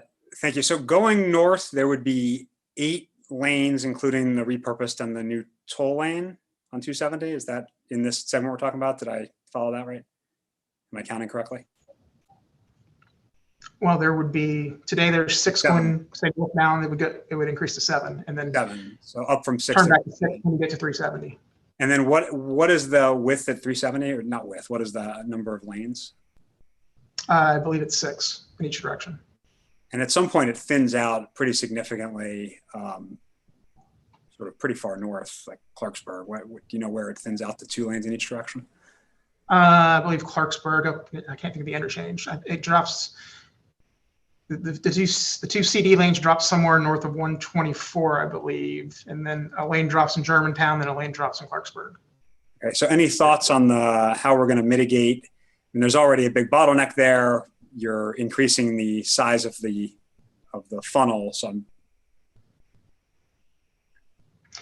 well, as our numbers have shown, there's the no build and the build are very similar travel on 270. They're significant and travel benefits from the AOB up there. In the end, we absolutely agree that we need improvements going all the way to Frederick, and that's why it's part of phase 1. Okay, but there's no, I mean, you haven't even started NEPA on that piece yet. And, this governor's been in office for 7 years. So I guess I'm asking in the short term, since it's going to be a while before anything happens up there, is there any mitigation planned for dealing with the 7 to 2? Or it sounds like maybe your view is that it's not going to make that much of a difference. The bottleneck's the bottleneck.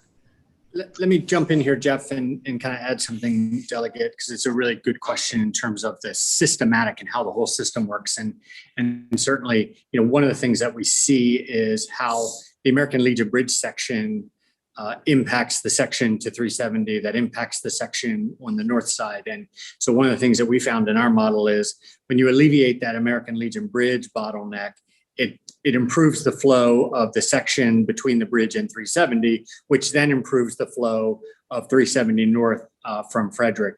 We are getting ready to go online with some intelligent transportation solutions, some ramp metering, those types of things that are going to help alleviate and control the flow of that roadway a little bit more and be able to kind of manage some of the congestion that we're seeing out there today. But in the long term, it's all very much a system. And so addressing that bottleneck at the American Legion Bridge will help. And so adding that section north of that to 370 will definitely help that section to the north. But we do believe that there are both improvements on the highway side and improvements on the transit side that are needed for that whole corridor. As I said, having gone to school in Los Angeles, I'm very familiar with the ramp metering, so I'm curious to see how it goes here.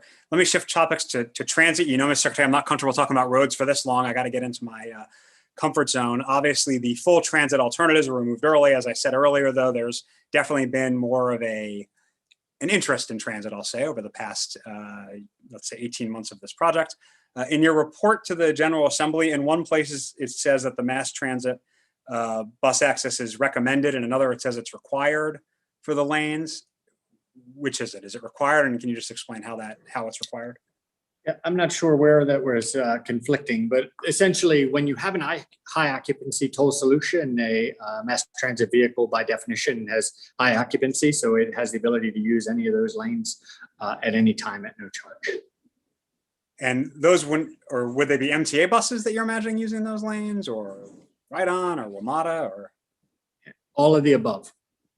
Okay. And how would those be paid for? I'm not sure if I'm following your exact question. If you put a new bus route, like you mentioned earlier, your conversations with me about commuter bus routes across the bridge, how would the actual operations of that be paid for? Sure, absolutely. And so, one of the things that we found as part of our studies were there really was no transit service that was out there using the American Legion Bridge because of the traffic challenges in terms of the operations. But, as we explore more and more transit service, I think there's a great value in adding commuter bus service to that corridor. We have commuter service down 270 today that has great ridership and certainly can be expanded. And that could be the funding source for that could be the Transportation Trust Fund, but it could also be part of the transit money that's coming off of 270 in the tolling side. It could be or it could not be. I think we just have to work with the county to figure out whether that's the best kind of use for that, because we want them to drive that. But if there are terms of adding commuter bus service to this 270 corridor, certainly I would love to do that, and I'm open to do that inside of the financial aspects of this project, but also outside of the financial aspects of this project.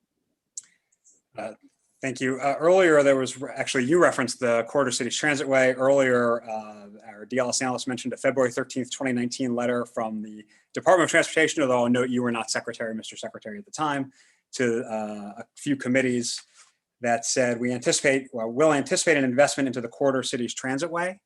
That was one of the sort of pledges made in this letter on page 6. I guess I'm curious if you still anticipate an investment being made in the Corridor Cities Transitway.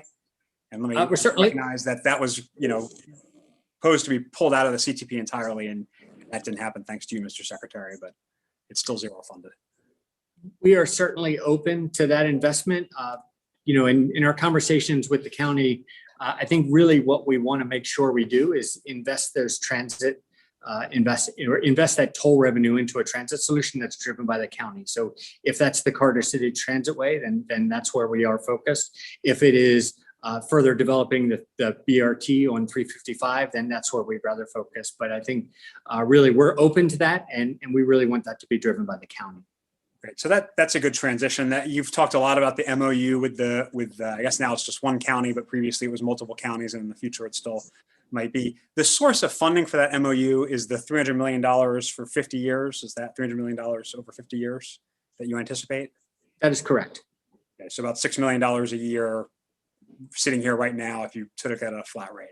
Sure. And we've heard a lot about the risk to the P3 partner. What happens if that money doesn't materialize for Montgomery County? Is there a backstop of some kind, or do they have first call on toll revenue? I mean, what's the... Sure. And I think as we're still working through the kind of final aspects of the MOU and the final financials that could change in one direction or the other as we work through the final construction costs and those types of things, we would continue to work with them on that. But I think the idea would be that we would make a commitment to the county through an agreement, and they would be able to bond that out. So we would want to be able to kind of get that to a predictable funding stream so that, we can, it's really hard to make progress on any kind of substantial transit improvement if you're kind of working it like a savings account for, $6-7 million a year. But the ability to bond that out is something we would greatly desire for the county to be able to do that. But we are still working on a lot of those details and aspects, and a lot of that would work through the agreement with the county. Yeah, I mean, the bonding would be complicated with using it for operating, but that's another conversation. There's a development rights fee of, is it 145 million?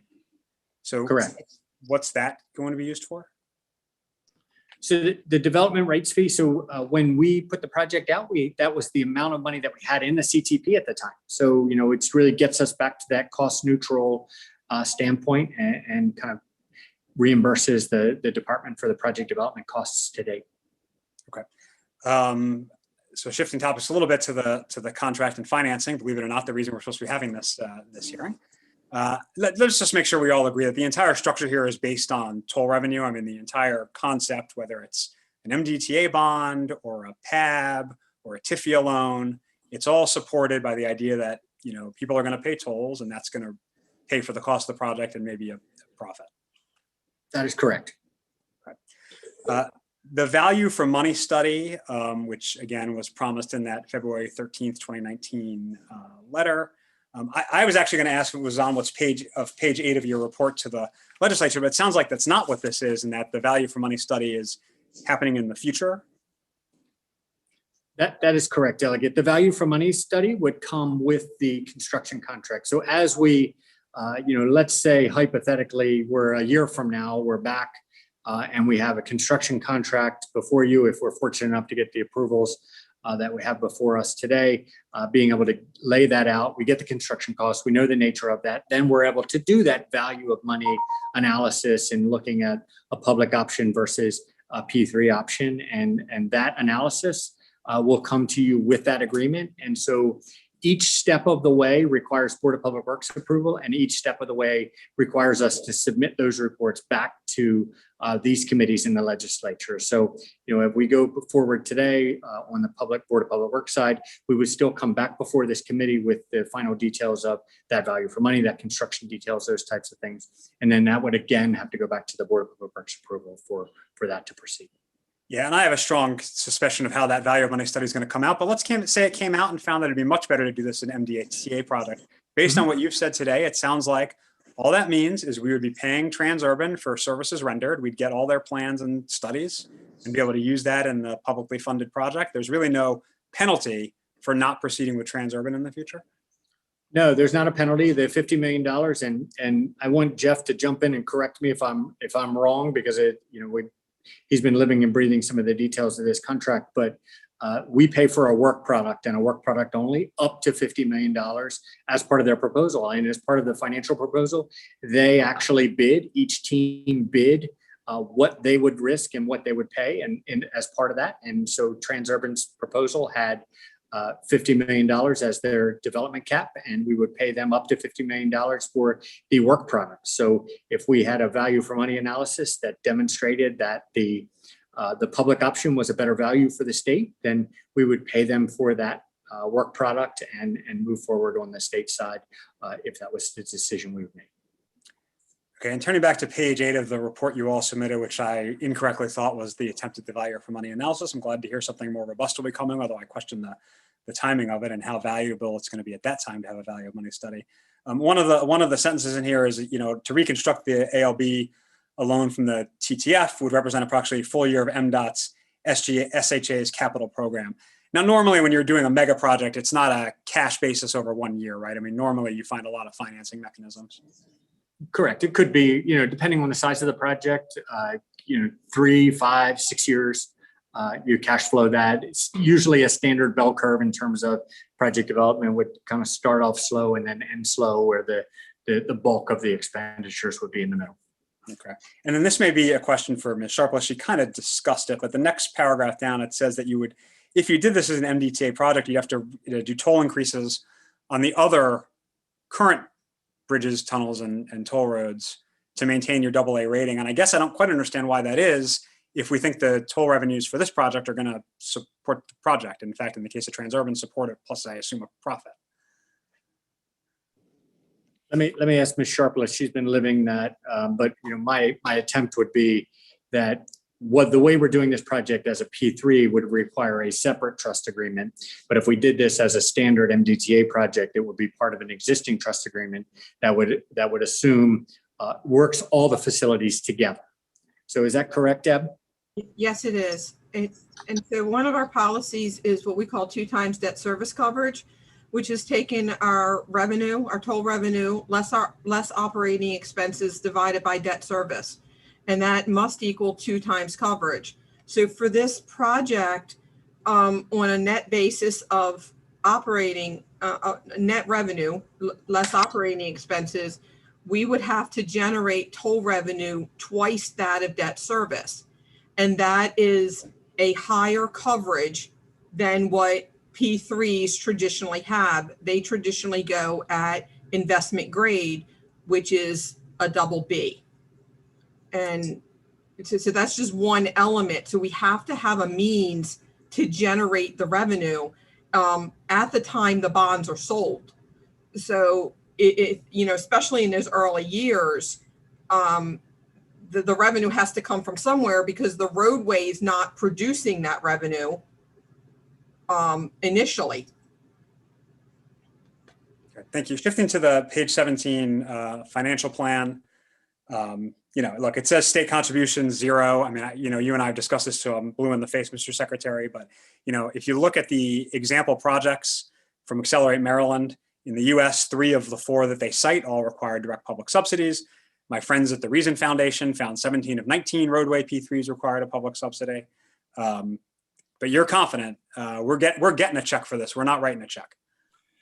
I am absolutely confident today, and if those circumstances change, then we would have to make a decision as a team. I mean, one of the things that could change those circumstances is interest rates, for instance, and that was illustrated in our environmental document.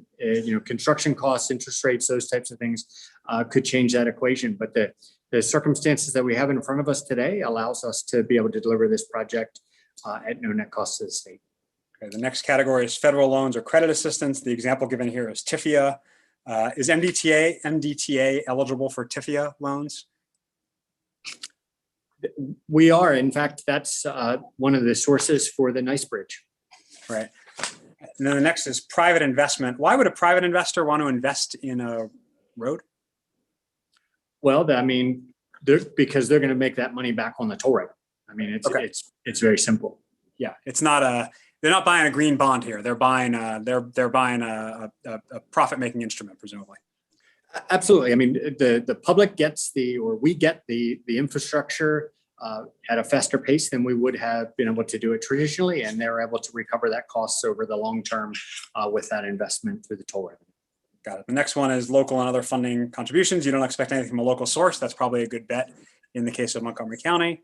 On the DRF, the DRF was you guys put that amount in. That was not something that people bid a different value on. You said that's what we need back to backfill the TTF. Were there different bids of that? Did people offer different amounts for the DRF? They did. Maybe Jeff can kind of talk about that, but we had a cap in there because that was what the amount of money that we had invested, and we were focused on kind of finding the best partner for us. And so maybe Jeff can talk a little bit about the financial aspects of that. Yeah, I mean, that was one of the elements of their financial proposal, and they could bid anywhere from 0 up to $145 million. So we had a ceiling, but there was no floor. Obviously, you couldn't bid a negative bet. So you couldn't go below 0, but you can go above 145 million. And the other 2 teams bid the same or something different, or?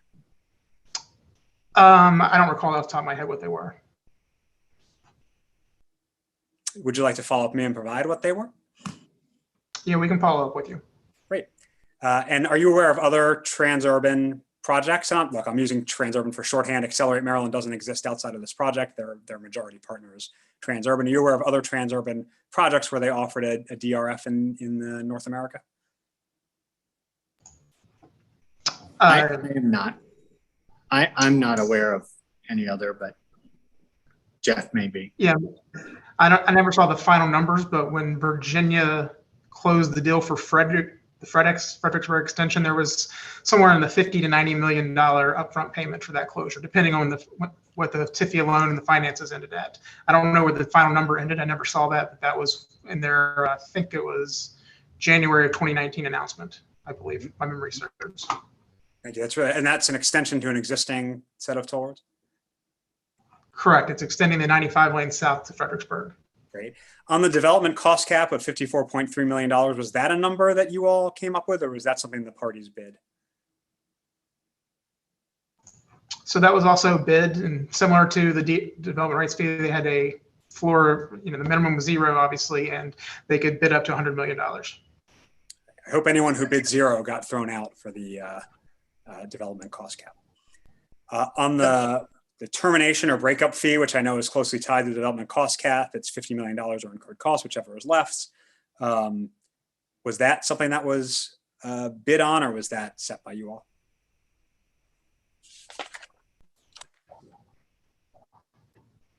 By us, just to clarify. Thank you. Sorry. Delegate, if I could add, the financial proposals were set up in a way that the bidding teams knew their score when they submitted it. So you play with different variables as part of the financial aspects of the bid. They just didn't know what the other team's scores were. So they knew their own score and they bid a variety of different categories. Yeah, and I mean, obviously there's a pretty big delta on the financial scores, and I guess, you know, you're not going to answer this, but I am curious if that gave anybody pause to see such a disparate impact, or you just chalked it up to Transurban being good at this. They do a lot of these projects, but you're not going to answer that. You don't have to. This is my last line of questioning, I promise, which is about the TPB. I have a June 21st, 2021 letter. It's not from you, Mr. Secretary. It's from your Deputy Secretary. I actually had to double check the date on this twice because the rhetoric in here seemed very familiar. It sort of reminded me of old times and the transportation scoring fight that we had. So first of all, this letter talks about $6 billion, but what I thought I heard you tell Delegate Solomon earlier was the ALB piece, which is sort of the focus of this letter, was $3 billion. Let me expand on that. I think, Jeff, really what $6 billion is really GW Parkway all the way across American Legion Bridge and up to Frederick. You know, that's what was in the plan. Let me talk a little bit about the TPB side. You know, so where we are is we are in today's plan, but we're not in the new plan that would start in kind of late 2022. We're going through that analysis now. In terms of the fiscal constraint as part of the subject of that letter, you know, we're not looking for $6 billion to clean up fiscal constraint. We're relatively looking for about $1.5 billion of projects to be able to make sure that we're able to address the structural issues on the American Legion Bridge and connect that system up. So it really wouldn't even be trying to include that all the way up to 370. It's just a matter of how we kind of deal with that as part of our plan. You know, we're currently just continuing to work with COG to understand those next steps, but you know, we're concerned about that challenge as well. Mm-hmm. When does the American Legion Bridge need to be replaced? Mr. Secretary, you have a lot of experience with structurally deficient bridges. I'm not saying the ALB is, but I know that was a big priority of yours at SHA. When does it actually need to be replaced? We know that we're going to need to put a deck on that bridge. So the structure deficient element that would be coming online, it's not today, it's not structure deficient today, but the structure deficient element would be the deck on that bridge. So we know within the next 10 years, we're going to have to put a new deck on that bridge.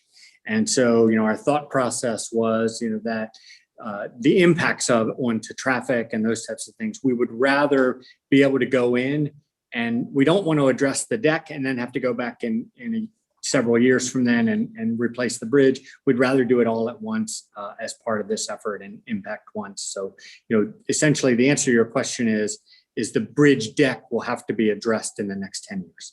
Yeah, you know, it's funny, Mr. Secretary, I don't know if you remember when this project was first announced, you were just an administrator. I was even more of a backbencher delegate than I am now.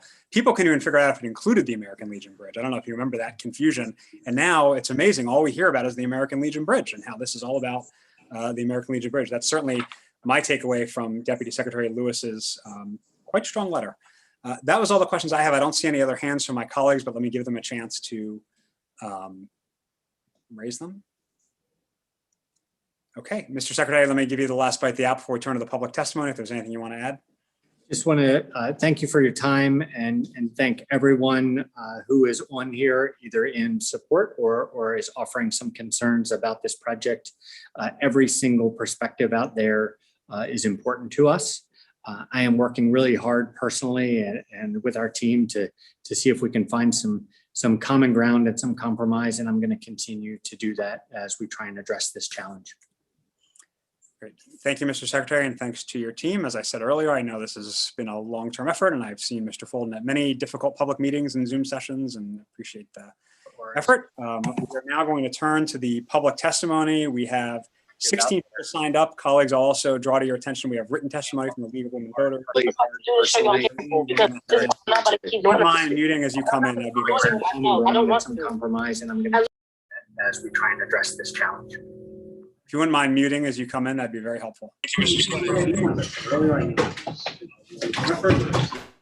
Mr. Folden at many difficult public meetings. Great. Thank you. As I said, we'll now turn to the public testimony. We have written testimony from the League of Women Voters. I believe we will have written testimony forthcoming from the Montgomery County Hispanic Chamber of Commerce. Each public witness will have 2 minutes of oral testimony. Of course, please submit written in addition to that. We'll try to enforce the, if you wouldn't mind muting as you come in, that'd be very helpful. We'll try to enforce the time limits.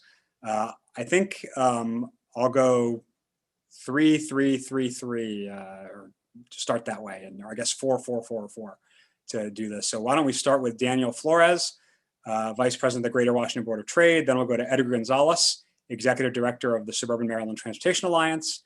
Then Jermaine Jones, Director of the Baltimore DC Building and Construction Trades Council, and Marshall McComber, the Association of the Improvements of American Infrastructure. So after Mr. Flores is finished, Mr. Gonzalez, please begin, then Mr. Jones, then Marshall McComber, and then we can do questions. Mr. Flores, the floor is yours.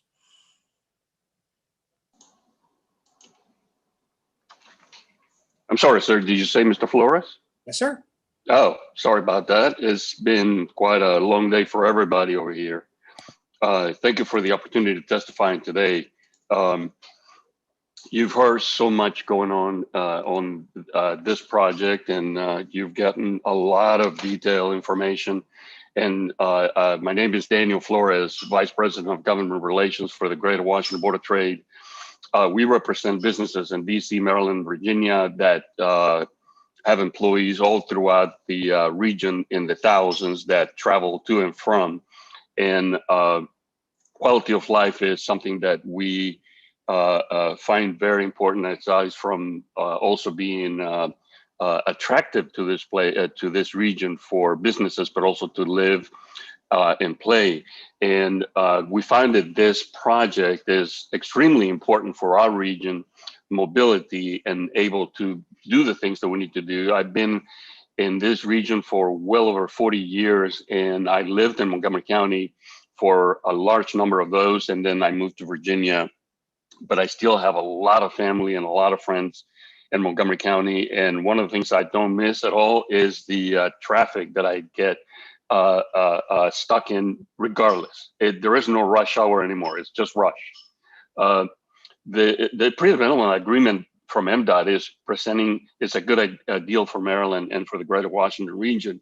It will add new hot lanes and new regional express bus services, as you have already heard, from the George Washington Parkway all the way to I-70. And by the way, I do remember 9/11 and other circumstances that happened around here that made traffic extremely difficult, from a dusting of snow. So it used to take me from my house in Gettysburg to DC from 45 minutes to 3 hours to and from. And that is something that employers or even employees are not looking forward to. Reducing congestion delays on two of our region's more worst traffic choke points, and transforming these aging facilities into modern multimodal corridors at no net cost to the state or local taxpayers. You guys have my testimony. You know where we stand on these issues. And most of the time, a lot of times, I speak not only as a representative of the Board of Trade, but also as someone who used to be your constituency that lived in the county, in the state, and was very involved in a lot of the different issues that plague our community. And I've had conversations with a lot of you individually and in group, but this is something that is extremely important. The bottom line is this P3 program is a good deal for the entire region and will deliver lasting benefit and traffic relief for millions of our citizens every week who are stuck in some of the nation's worst congested traffic. This is the only viable option for replacing the American Legion Bridge and I-270 for many years, and we urge all of you and other officials to give this plan your full support. Thank you very much. Thank you, Mr. Gonzalez.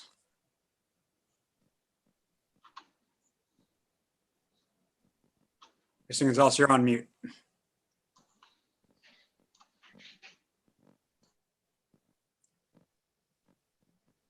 Mr. Gonzalez? Yes, I'm hearing two things going on at the same time. Would you like us to come back to you? Okay, I'm ready now. Okay, please go ahead. You have 2 minutes. My name is Edgar, speaking on behalf of the Suburban Maryland Transportation Alliance in support of your approval. The developer that has been yes? Can you hear me? We can hear you, Mr. Gonzalez. It's possible you have the YouTube of the program going at the live stream of the program going at the same time, which is on a bit of. Okay, I'm going to have to shut down and start again. Okay, Mr. Gonzalez, let's mute you. We'll come back to you. Okay, we'll give you a minute to sort yourself out. Ken, if you thank you. Jermaine Jones, please go ahead. Excuse me. Thank you, Chair, members of the committee. My name is Jermaine Jones. I'm the Baltimore Director for the Baltimore DC Metro Building Trades. The Baltimore DC Metro Building Trades represents over 24,000 construction workers in the Baltimore DC area. Working with employers, we spend over $25 million a year in apprenticeship and training. I just want to let you all know today that we have a signed memorandum of understanding with Accelerated Maryland Partners, which has been chosen, as we heard today, to be the developer for this monumental project. This MOU will lead to a project labor agreement once a construction manager or general contractor is selected. The project labor agreement, or PLA, this project labor agreement, PLA, will ensure that there's ample apprenticeships, local residents, and the safest, most skilled workforce on this project. It will also ensure labor harmony while the project's being built. As you may know, for example, the Frederick Douglass Memorial Bridge is currently being built using a project labor agreement. And it has been used as an example of how projects should be built that provides the greatest benefits to its residents. So I'm here today just to let you know we support the project. We think the project's going to be a tremendous opportunity for Maryland residents, and we stand by it and hope you support it as well. Thank you. Thank you. Mr. McComber? Mr. Chair, members of the committee, good afternoon. My name is Marshall McCumber, and I'm the Senior Policy Advisor for the Association for the Improvement of American Infrastructure. AIAI is a national not-for-profit association that shares information, education, and promotes best practices for the use of public-private partnerships, or P3s, for infrastructure projects of all types. The association encompasses over 100 of the world's leading designers, builders, financiers, and operators of large, complex infrastructure projects. Many of our members have offices, work, and/or reside here in Maryland, as I do. As the committee is well aware, Maryland is a national and global leader in the use of P3s. The state has seen P3s used to deliver projects of many types, from government buildings and schools to water and transportation projects. Taxpayers benefit from P3 procurements in three key ways. One, they leverage public dollars with private capital, drawing in new resources that allow the state to build faster and more efficiently. Two, P3s help governments allocate project risk more appropriately. Private capital also helps governments best allocate limited tax dollars. Three, P3s enable greater innovation, climate resiliency, and outcomes-based ESG objectives. This is due to the model's inclusion of life cycle responsibility for operations and maintenance, as well as provisions to ensure long-term community and employment benefits. While we believe strongly in the P3 model, ultimately, AIAI's goal is to help governments identify the best possible delivery model to achieve desired outcomes. To that end, AIAI applauds Governor Hogan and his administration for making the use of P3s an important part of delivering the state's infrastructure projects. Here in Maryland, we believe P3s will continue to deliver great value to taxpayers, not only today, but for generations to come. Thank you. Thank you. Let's try to return to Mr. Gonzalez. Thank you very much. Good afternoon, honorable senators and delegates. I am speaking on behalf of the Suburban Maryland Transportation Alliance in support of your approval. The developer that has been preliminarily selected by the state offers the best financial deal for the implementation and funding of a truly multimodal project. The developer has made commitments to the state and counties for $300 million in transit operations and enhancements to existing transit centers. One of those is the transit center at Montgomery Mall, the endpoint of the North Bethesda Transit Way. thus ensuring a smooth operation for bus rapid transit from White Flint to North Bethesda and Tyson's Corner. The toll lanes will provide free-flowing conditions at all times to buses and carpools between these economic powerhouses in the region. As currently envisioned, the project has the full support of the county state delegation of District 15. I have that in writing. Segments of the project carry over 300,000 people every day. Traffic on these two interstate facilities is already at more than 90% of the pre-pandemic volumes, while Metro remains below 20% of pre-pandemic ridership. So if there is to be an impact on travel after the pandemic, it will not be on these roads.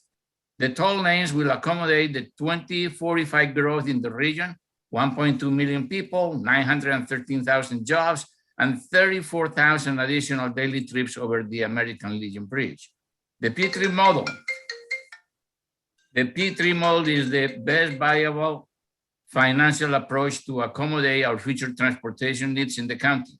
It is the transportation investment that could attract firms of national and international caliber to Maryland.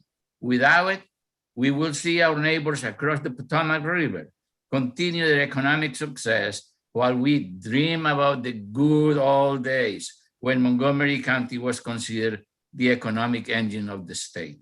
Thank you very much. Thank you, Mr. Gonzalez. Just for clarity, this body doesn't have approval power over this project, just to make sure everyone understands the process. Well, you have commenting. Yes, correct, commenting. Yes. Are there any questions for this panel? Okay, well, thank you very much to the patient witnesses. We'll now turn to another set of four, Barbara Koffel, Citizens Against Beltway Expansion, Gary Hodge, Regional Policy Advisors, Jane Lyons, Coalition for Smarter Growth, and Jack Orrick, Carter Rock Springs Citizens Association. Ms. Koffel, go ahead. Thanks very much. My name is Barbara Sofal. I'm co-chair of Citizens Against Beltway Expansion. Chairs Corman and McCray, we appreciate the opportunity to express our very grave concerns about the Phase P3 agreement, which presents substantial financial risk to the state. Given the challenges, the future of this project is uncertain. It would be a $50 million gamble to sign the agreement before we know whether the project will clear its obstacles. One challenge is whether the project will receive NEPA approval given President Biden's executive order prioritizing climate change and environmental justice in federal decisions. Another challenge is a lawsuit likely to be filed by Capital Express Mobility Partners, which could prevent MDOT from meeting its obligations under the P3 agreement. It also appears that Rockville does not plan to turn over city bridges needed for the project. Because these challenges could derail the project, it would be fiscally irresponsible to sign this contract. It's premature to gamble taxpayer dollars before a final environmental impact statement is done. The draft EIS left many issues to be dealt with in the final EIS. In particular, we need the final EIS to understand the taxpayer subsidies that will be needed. The compensation events in the P3 agreement and term sheet for developers shifts financial risk onto the state. For example, a future pandemic would trigger compensation to developers to make up for lost toll revenues. Decades of expanding highways, including the previous I-270 expansion, demonstrate that adding lanes will not solve congestion. There are other options that will provide a long-term sustainable solution that serves drivers and transit users. Thank you. Thank you, Mr. Hodge.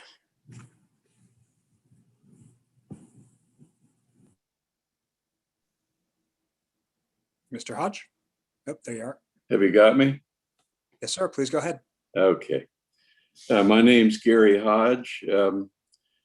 This week marks 50 years since I began my career at the Metropolitan Washington Council of Governments, working on plans for Washington's metro system, at that time, the largest public works project in the nation.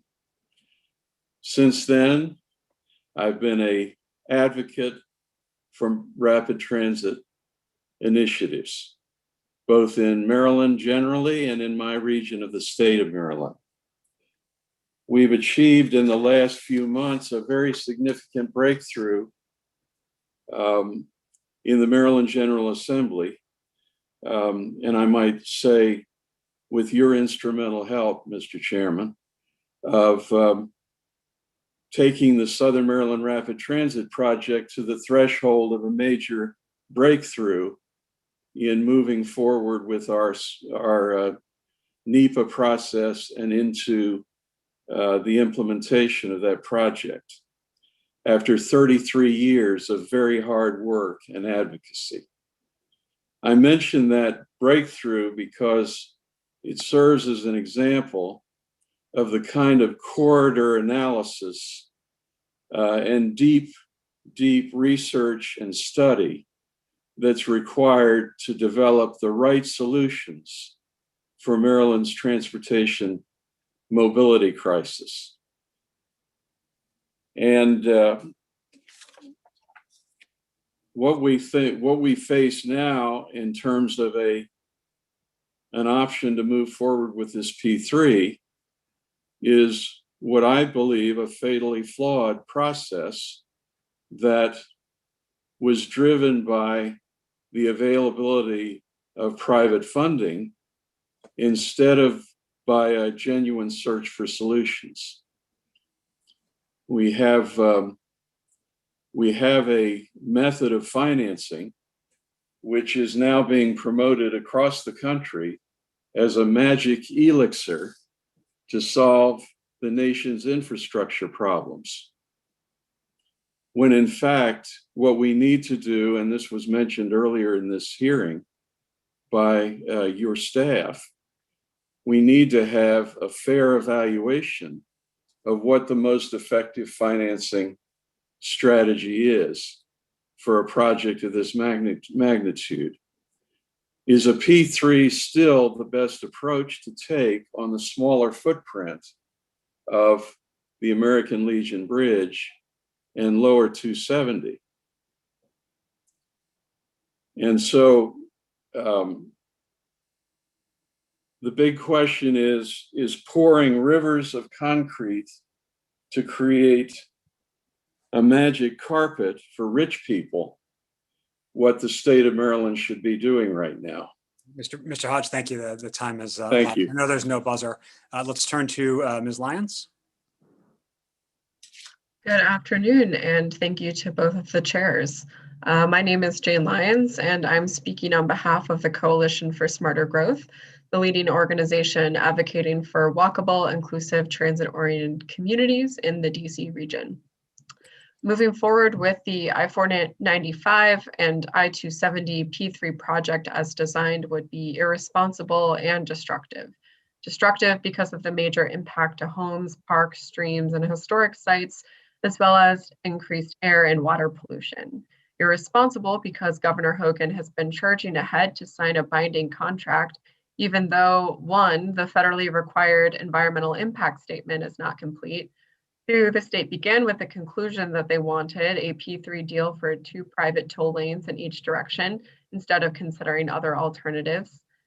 3, the Transportation Planning Board, reflecting the depth of local opposition and concern about climate change, voted to remove the project from the region's long-range transportation plan, without which federal approval is not possible. And 4, if the project does not receive federal approval, the state will be on the hook to reimburse the private developers up to $50 million, as was discussed. The most effective approach to address driving demand is to create alternatives through walkable, transit-oriented communities, increased transit, and telecommuting. We need transit-oriented development on the east side of the region, especially at Prince George's 15 metro stations and many future Purple Line stations. This will balance jobs and housing, reduce the cost and length of commutes, and address the east-west economic divide, which will only be exacerbated by the toll lanes. With Governor Hogan's plan, the general purpose lanes will stay just as congested and the I-270 bottleneck will be worse.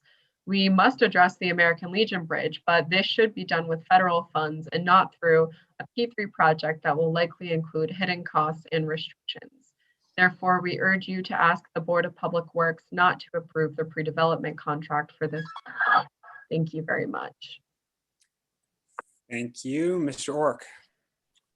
Thank you, Chairman Corman and delegates and senators. Thank you for this hearing. My name is Jack Orrick. I'm president of the Carter-Rock Springs Citizens Association, which represents the communities of Carter-Rock Springs and Carter-Rock Springs South. Carter-Rock Springs is listed on the National Register of Historic Places and is a consulting party under the National Historic Preservation Act, Section 106 process. We as a community are disproportionately impacted by the Beltway, by this project as the Beltway bisects our communities. As Mr. Folden pointed out, there are 2 additional lanes in each direction being proposed for the section of Beltway that runs directly through the Carter-Rock Springs communities, unlike the sections further north where 1 or 0 lanes are being proposed in terms of additional pavement. And we've repeatedly raised our concerns in comment letters to the state, including increased noise and air pollution, loss of trees, potential loss of property, direct impacts on the Carter-Rock Springs Elementary School, traffic congestion on connecting roads, and particularly visual and noise impacts of the proposed flyover ramps for the managed lanes from River Road. I would point out that there's a potential for actually a double flyover ramp where the ramp would come off of River Road and it would go to a managed lane in the middle of the Beltway, and a second flyover ramp would go from Beltway onto the Clara Barton Parkway, which would possibly raise the height of those ramps to over 40 feet. We feel that this is incompatible with our residential community. We note that in recent statements by County Executive Elrich, after the Transportation Planning Board vote, that he would propose reversible lanes on I-270. Our position is that that is a good idea, but it should extend all the way to the American Legion Bridge, and in order to maintain a traffic safety and mitigate impacts on our Carter-Rock Springs communities. We feel there's been benefits in that Mr. Ork, I apologize, but your 2 minutes has expired. Thank you for being here. We'll now turn to our next set of folks, some of whom unfortunately may have had to drop off, I'm not sure. Babur Mian, Terra Site Constructors, Naman Nasir, Nasir and Associates, John Townsend, AAA Mid-Atlantic, and Barrett Tucker, Vice President of Business Development at Allen Myers. I'm not sure if Babur Mian is still here. If so, please speak up. Okay, Naman Nasir, do you want to go ahead? Hi, can you hear me? We can.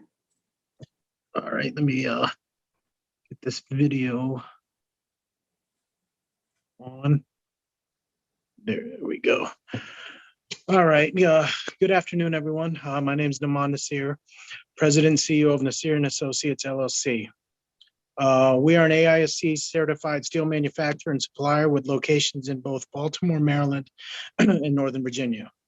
We have a total of 15 employees and serve primarily the highway and commercial construction industry. I believe this P3 program is extremely vital to Maryland's economy and our quality of life. As a Maryland company, we need to be able to put our people to work, help our region upgrade its aging and overcrowded highway and bridges immediately. MDOT's pre-development agreement is a good deal, not just for Maryland, but for the entire greater Washington region. It adds new hot lanes that would dramatically reduce congestion on 2 of the worst traffic choke points in our region and transform these outdated and aged areas into modern, efficient corridors at minimal or no net cost to the state and local taxpayers. And that is very important. It's also important the personal stories of the people that will use these new facilities, including myself, my employees, and all of our families. I think of the construction worker or any worker really who lives in Maryland but needs to get to a job site in Virginia or vice versa and saves 30 minutes of his commute each way, giving him another hour of his day to spend with his family. Or the Maryland family who can't afford to buy a home close to a metro station but still has personal or business reasons to frequently visit these areas that require passage through this busy corridor. Or my own employees that need to visit job sites passing through this corridor frequently and end up spending 3 to 4 hours on a day trip that should take no longer than 45 minutes each way. This project is not only an urgent priority for our industry to keep our companies and people working, but it's critical to our quality of life in this area. And that's it. Thank you for your time. Thank you very much. Mr. Townsend? Good afternoon, everyone. Thank you for allowing us this opportunity to testify.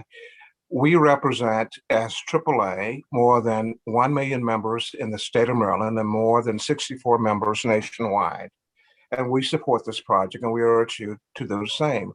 For the simple reason is this is a once-in-a-generation opportunity and sea change to change the paradigm in the state of Maryland, especially with the American Legion Bridge. And earlier in the testimony, a question was raised about what happened during the pandemic. And sure, traffic congestion dropped in the Washington metro area, and traffic congestion dropped in the national capital area, as well as in the state of Maryland. But now it is bouncing back. It is 94% of pre-pandemic levels. And as proof of that, just this week, we released the number of persons who are traveling for the 4th of July. And that begins in earnest on July 1 in the state of Maryland. We are breaking all-time records in terms of the number of persons who are traveling in the state of Maryland. We're looking at more than 1 million people, and 950,000 of them will be traveling by car. In other words, 91% going to the beaches, going to parks. And so it's proof positive that traffic has not dissipated, it has not evaporated, and we suffer from some of the 5 worst bottlenecks on the I-95 corridor in the Washington metro area, the American Legion Bridge, and also parts of 270. And this is a traffic relief project, and we have a rare opportunity to do something about it. We ask you to support it. And speaking of the environment, we are all environmentally concerned, but the worst thing that can happen is to condemn Washingtonians to sit in the third worst gridlock in the country, where we lose over 120 hours each apiece being stuck in traffic. That's the worst thing that can happen for a clean environment. Thank you so very much. Thank you, sir. Thank you, Delegate Corman. Thank you. I believe Mr. Babar Mian is back, Terra Site Constructors, excuse me. Good afternoon, sir. This is Babar Mian. Can you hear me? We can. You have 2 minutes. Please go ahead. Okay. I'm Babar Mian, President and CEO of Terra Site Constructors.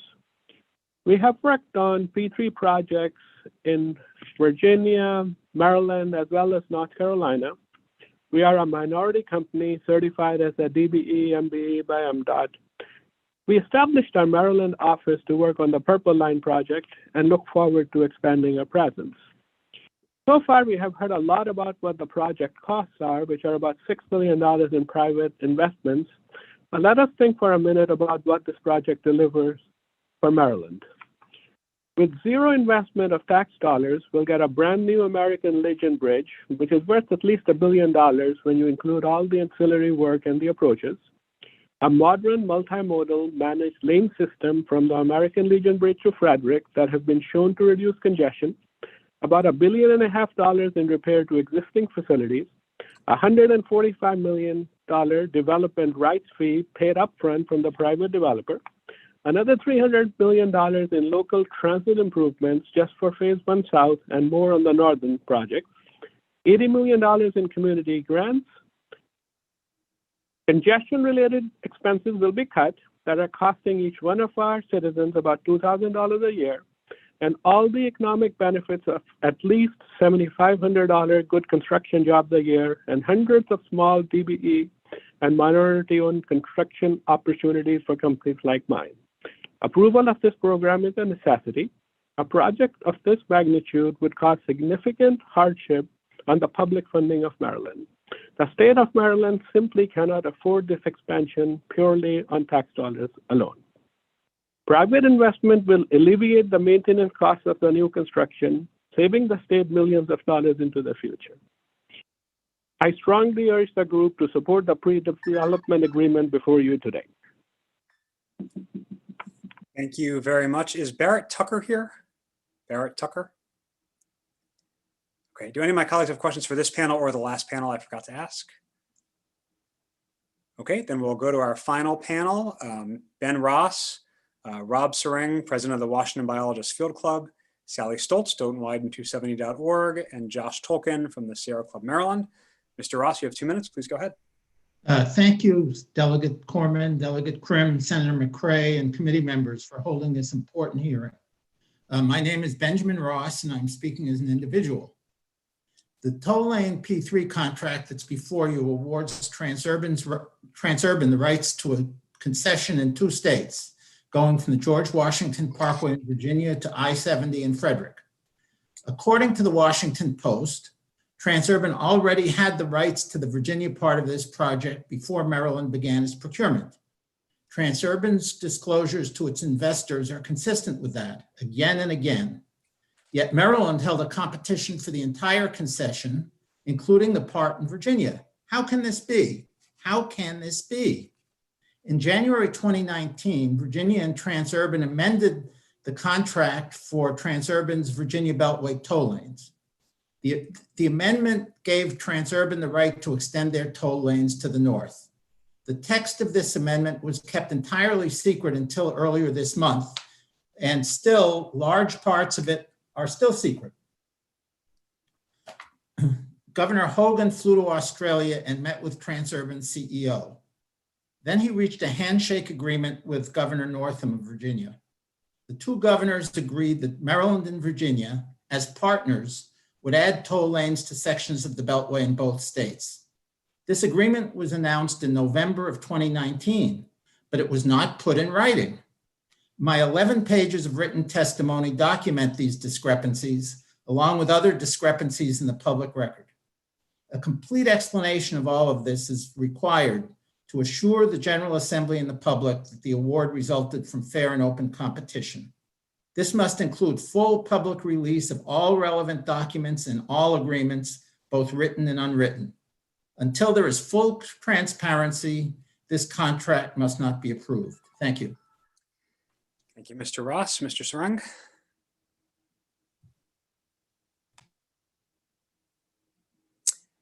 Rob Sereng, I'm sure I'm pronouncing that wrong, president of the Washington Biologist Field Club. Yeah, hi, good afternoon, Delegate Corman, Senator McCray, and committee members. My name is Dr. Robert Soring. I'm the president of the Washington Biologist Field Club. Thank you for the opportunity to address you today. You have our written testimony, and I urge you to review it, as I can't possibly describe the impacts to Plumbers Island in the short time frame we have.